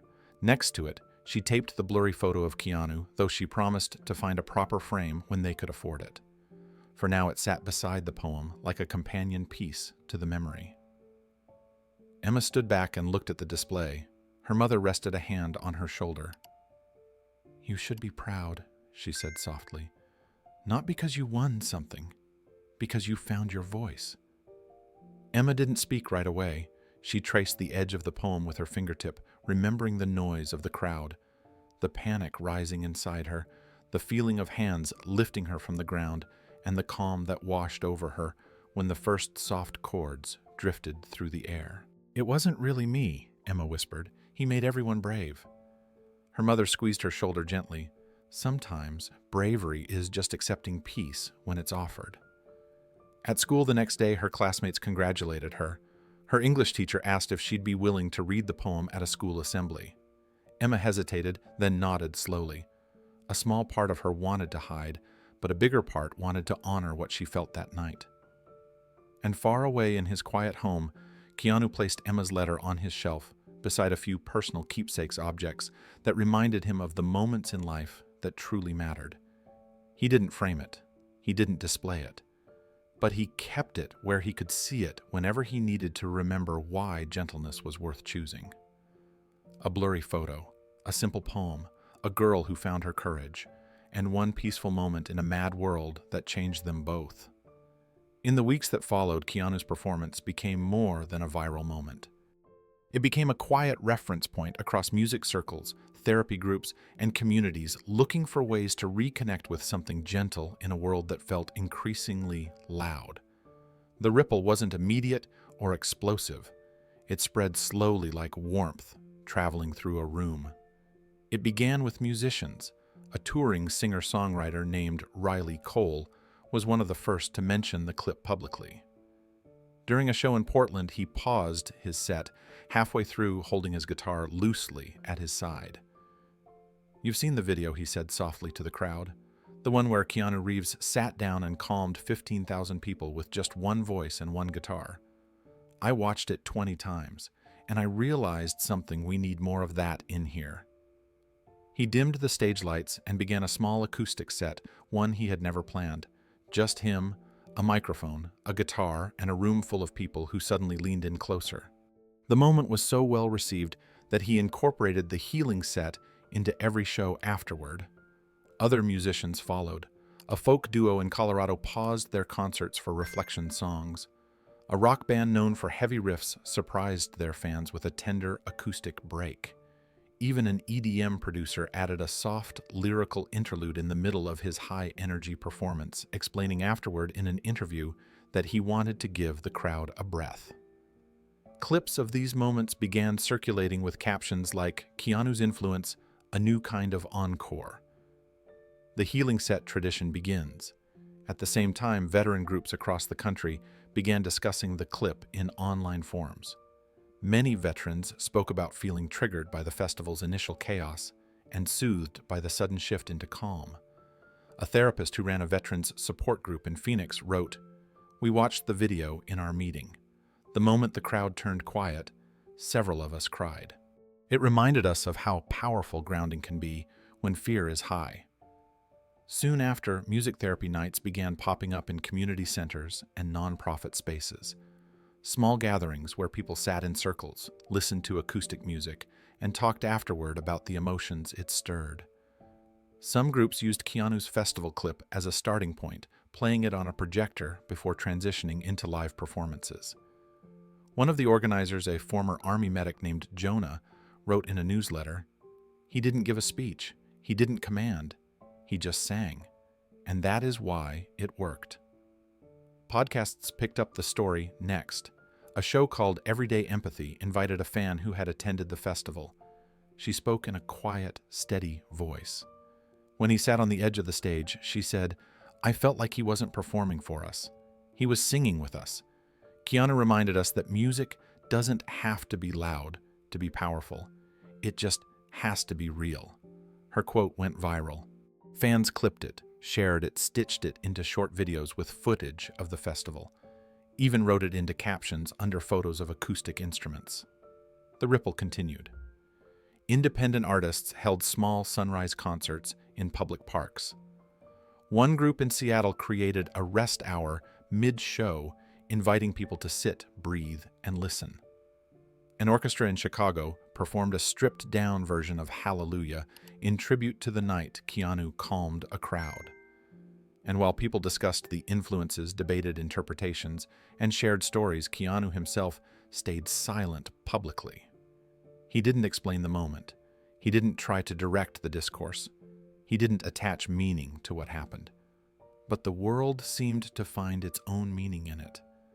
What made the ripple so unique was how quiet it was. No major publication declared a movement.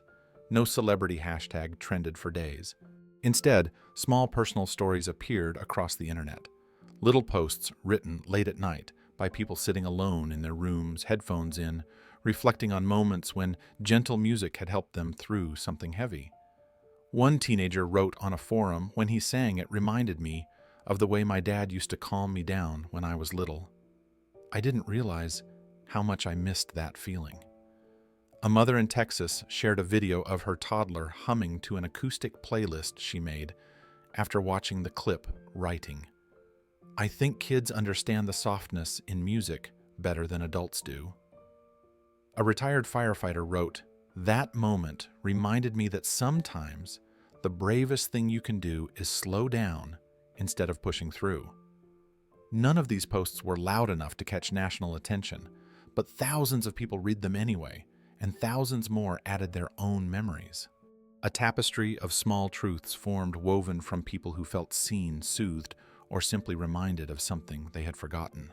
Even in corners of the internet, not known for gentleness, discussions appeared. A music production subreddit hosted a long thread titled, "Why Did Keanu's Performance Work? The Psychology of Acoustic Calm." A user who taught music theory replied, "Simplicity isn't weakness, it's clarity. When everything is loud, the quietest sound becomes the most powerful." Meanwhile, in community centers and therapy groups, healing sets continued to grow in popularity. Organizers lit candles, arranged chairs in circles, and encouraged participants to sit in silence between songs. Many said the silence was the most powerful part, the moment when everything settled. A nonprofit for trauma survivors reported a noticeable increase in attendance after they advertised their music reflection nights. One facilitator described the nights as a place where people remember how to breathe. And through it all, Keanu remained silent. He didn't correct anyone's interpretations. He didn't claim responsibility for the shift. He didn't offer commentary or attach himself to the developing trend.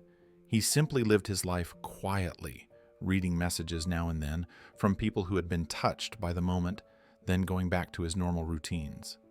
In a world that often rewarded noise, arguments, and spectacle, his silence became its own kind of message, not a statement, not a stance, a reminder that in the right moment, a single quiet voice can echo farther than anyone expects.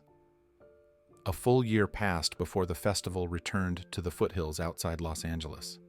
The valley looked the same: rolling fields, dusty paths, banners strung across entry gates, but the air carried a different kind of anticipation. Last year's incident had become part of the festival's quiet mythology. People still spoke of it in soft tones, as if recalling a dream they weren't sure they'd truly lived through. The organizers reached out to Keanu weeks before the event. They didn't ask him to perform, they didn't ask him to speak. They simply invited him to attend as their guest in whatever way feels right. Keanu appreciated the gentleness of the request. He didn't want a stage, he didn't want attention, but he felt drawn to return to support Javier, to revisit the place where something rare and fragile had happened. He accepted the invitation with one condition: no announcements, no spotlight, no special treatment. He wanted to come as a face in the crowd. The afternoon sunlight faded as Keanu stepped onto the festival grounds wearing a baseball cap, a soft gray jacket, and jeans. He blended in easily, moving quietly among food stands and art booths without anyone paying much attention. A few people glanced at him with faint recognition, the kind of puzzled tilt of the head strangers give when someone looks familiar but out of place. But no one approached, no one intruded. He liked it that way. When the final evening set approached, Keanu walked toward the back of the field. The crowd had grown thousands of bodies, forming a sea of movement and expectation. The stage glowed in deep amber light. Tech crews adjusted cables, musicians tuned instruments, and in the center of it all, Javier stood preparing for what had become the most anticipated performance of his career. Javier wasn't the closing act, but this year the organizers had placed him just before the finale, a gesture of respect born from last year's healing. His name had gained quiet momentum. The story of his ballad, the video clips from his emotional set, the interviews where he spoke about grief and resilience, all of it had elevated him in a way that felt honest. But Javier wasn't thinking about fame. He was thinking about his mother, and he was thinking about Keanu. Keanu found a spot at the edge of the back row where the field met a line of tall pines. The music started softly, and the crowd swayed as Javier stepped to the microphone. The opening notes were familiar, warm acoustic chords that wrapped the field in a slow, steady calm. He performed 2 songs each, carrying its own quiet, emotional weight. Then he paused, lowering his guitar for a moment as the audience quieted. Before the next song, Javier said, voice steady but full, "I want to honor someone who changed this place forever." The crowd murmured, phones lowered, shoulders straightened, to the man who saved last year's silence. The stage lights dimmed, and a single spotlight swept gently across the field. It traveled past groups of swaying fans, past rows of chairs, past clusters of families sitting on blankets, until it reached the back row. The light settled on Keanu before he had time to step away. For a moment, the crowd didn't react. They simply stared into the darkness beyond the last rows, unsure who stood there, unsure what the spotlight meant. Then someone near the middle gasped, another whispered his name, and slowly, like a wave, building strength, recognition spread across the field. Keanu didn't move. He didn't lift a hand or bow. He simply stood with his shoulders relaxed, his cap still pulled low, a quiet presence illuminated gently by the beam above him. The wind brushed the edges of his jacket. The pine branches behind him swayed like a soft curtain. Javier smiled from the stage, his guitar held loosely at his side. He didn't try to speak over the crowd. He let the moment unfold in its own time. People turned toward the back, their faces softening as they understood what the spotlight was revealing. Not a celebrity appearance, not a grand entrance, but a moment of gratitude. The applause came slowly at first, a few scattered claps from the front rows, then more from the middle, then from the sides. It grew, but never into a roar. It wasn't wild, it wasn't frantic. It was full of meaning. A thank you carried in thousands of gentle hands. Keanu didn't step forward. He didn't walk toward the stage or soak in the attention. He simply lifted one hand to his chest and rested his palm over his heart. A gesture of acknowledgement, a gesture of humility, a gesture that said, "I'm here, but this isn't about me." The applause swelled again, still soft, still warm. Some people placed their hands on their hearts too, mirroring him without even realizing. Others wiped tears. A few held up lighters or phone flashlights, not to demand anything but to offer something back. Javier nodded toward him once more. "Thank you," he said, barely above a whisper, yet somehow heard by everyone. Keanu dipped his head slightly, then let his hand fall. Without waiting for the spotlight to move away, he stepped backward into the shadows. The beam followed for a second, then slipped off him and returned to the stage. Just like that, he was invisible again, a quiet figure dissolving into the pines, leaving only the memory of a gesture behind. He didn't stay for the rest of the set. He didn't stay for the final encore. He walked along the dark edge of the field, listening to the distant vibration of Javier's guitar, feeling the hum of thousands of voices rising together in a song meant to close the festival.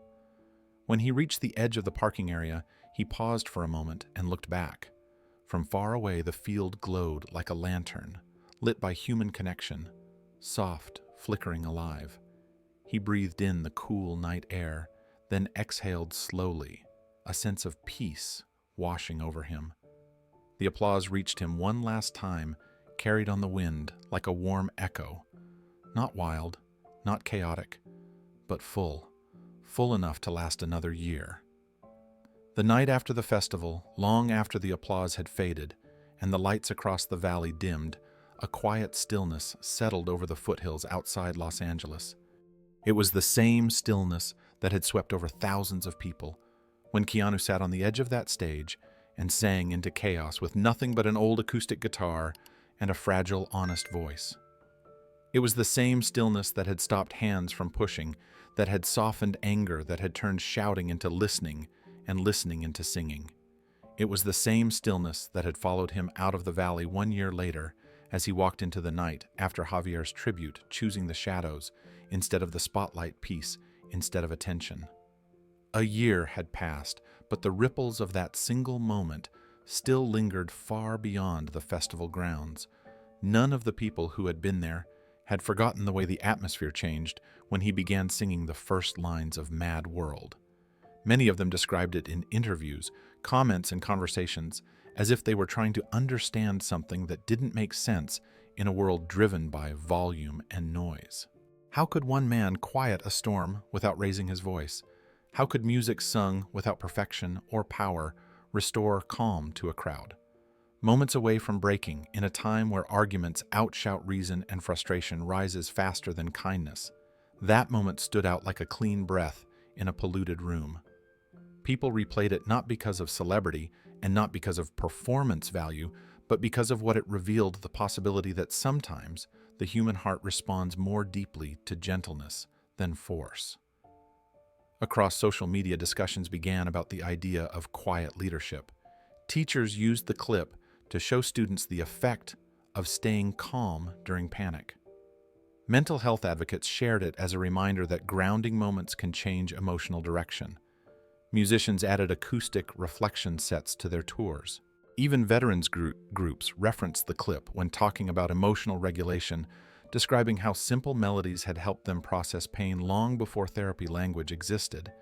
No one knew if Keanu intended any of this. The truth was simpler. On that night, he saw fear in a teenage girl's eyes. He saw anger swelling through a crowd. He saw a moment where panic was louder than reason. And he chose something different. He chose stillness. He chose softness. He chose song. He didn't do it to go viral. He didn't do it for applause. He didn't do it to be noticed. He did it because sometimes the smallest, quietest acts reach people in a way that shouting never will. That was why he sat on the edge of the stage, legs dangling, voice trembling slightly as he formed the first words. That was why he asked for the lights to be dimmed. That was why he refused interviews afterward. And that was why 1 year later he declined the spotlight again and simply placed a hand over his heart from the back row before slipping out into the darkness. He wasn't trying to lead anyone, but he ended up showing thousands what healing could look like when it arrives without force. It became a reminder whispered across countless conversations. We don't always need to fix chaos with more chaos. We don't always need to raise our voices to be heard. Sometimes stillness heals. Sometimes song softens. Sometimes choosing peace in the middle of turmoil becomes the strongest act of all. Long after the festival season ended, long after new headlines pushed old ones aside, people continued sharing stories of that night with a surprising tenderness. It wasn't the kind of story that faded with a new trend. It stayed alive in quiet ways, spoken softly, remembered privately, revisited during difficult moments when the world felt overwhelming. Some said the moment reminded them of what music used to mean before everything became loud. Others said it reminded them of what kindness looked like when it didn't demand praise. A few admitted they cried watching the clip, not because the performance was flawless, but because it felt honest in a way they had forgotten music could be. For many, the memory of thousands of strangers singing together under a single dim spotlight became a symbol of what people are capable of when fear gives way to calm. It became a counterweight to the noise and pressure of modern life, a soft echo that returned whenever someone needed it. Keanu never spoke publicly about the night, but he didn't need to. The message had already carried itself far beyond anything he could have said. It lived in the song choices musicians added to their sets. It lived in the therapy circles using acoustic reflection to help people breathe. It lived in the poem written by the teenage girl he helped framed in her home beside a blurry photo of him on stage. It lived in every person who replayed the moment when the crowd fell silent, unsure why tears formed in their eyes. The moment held a simple truth.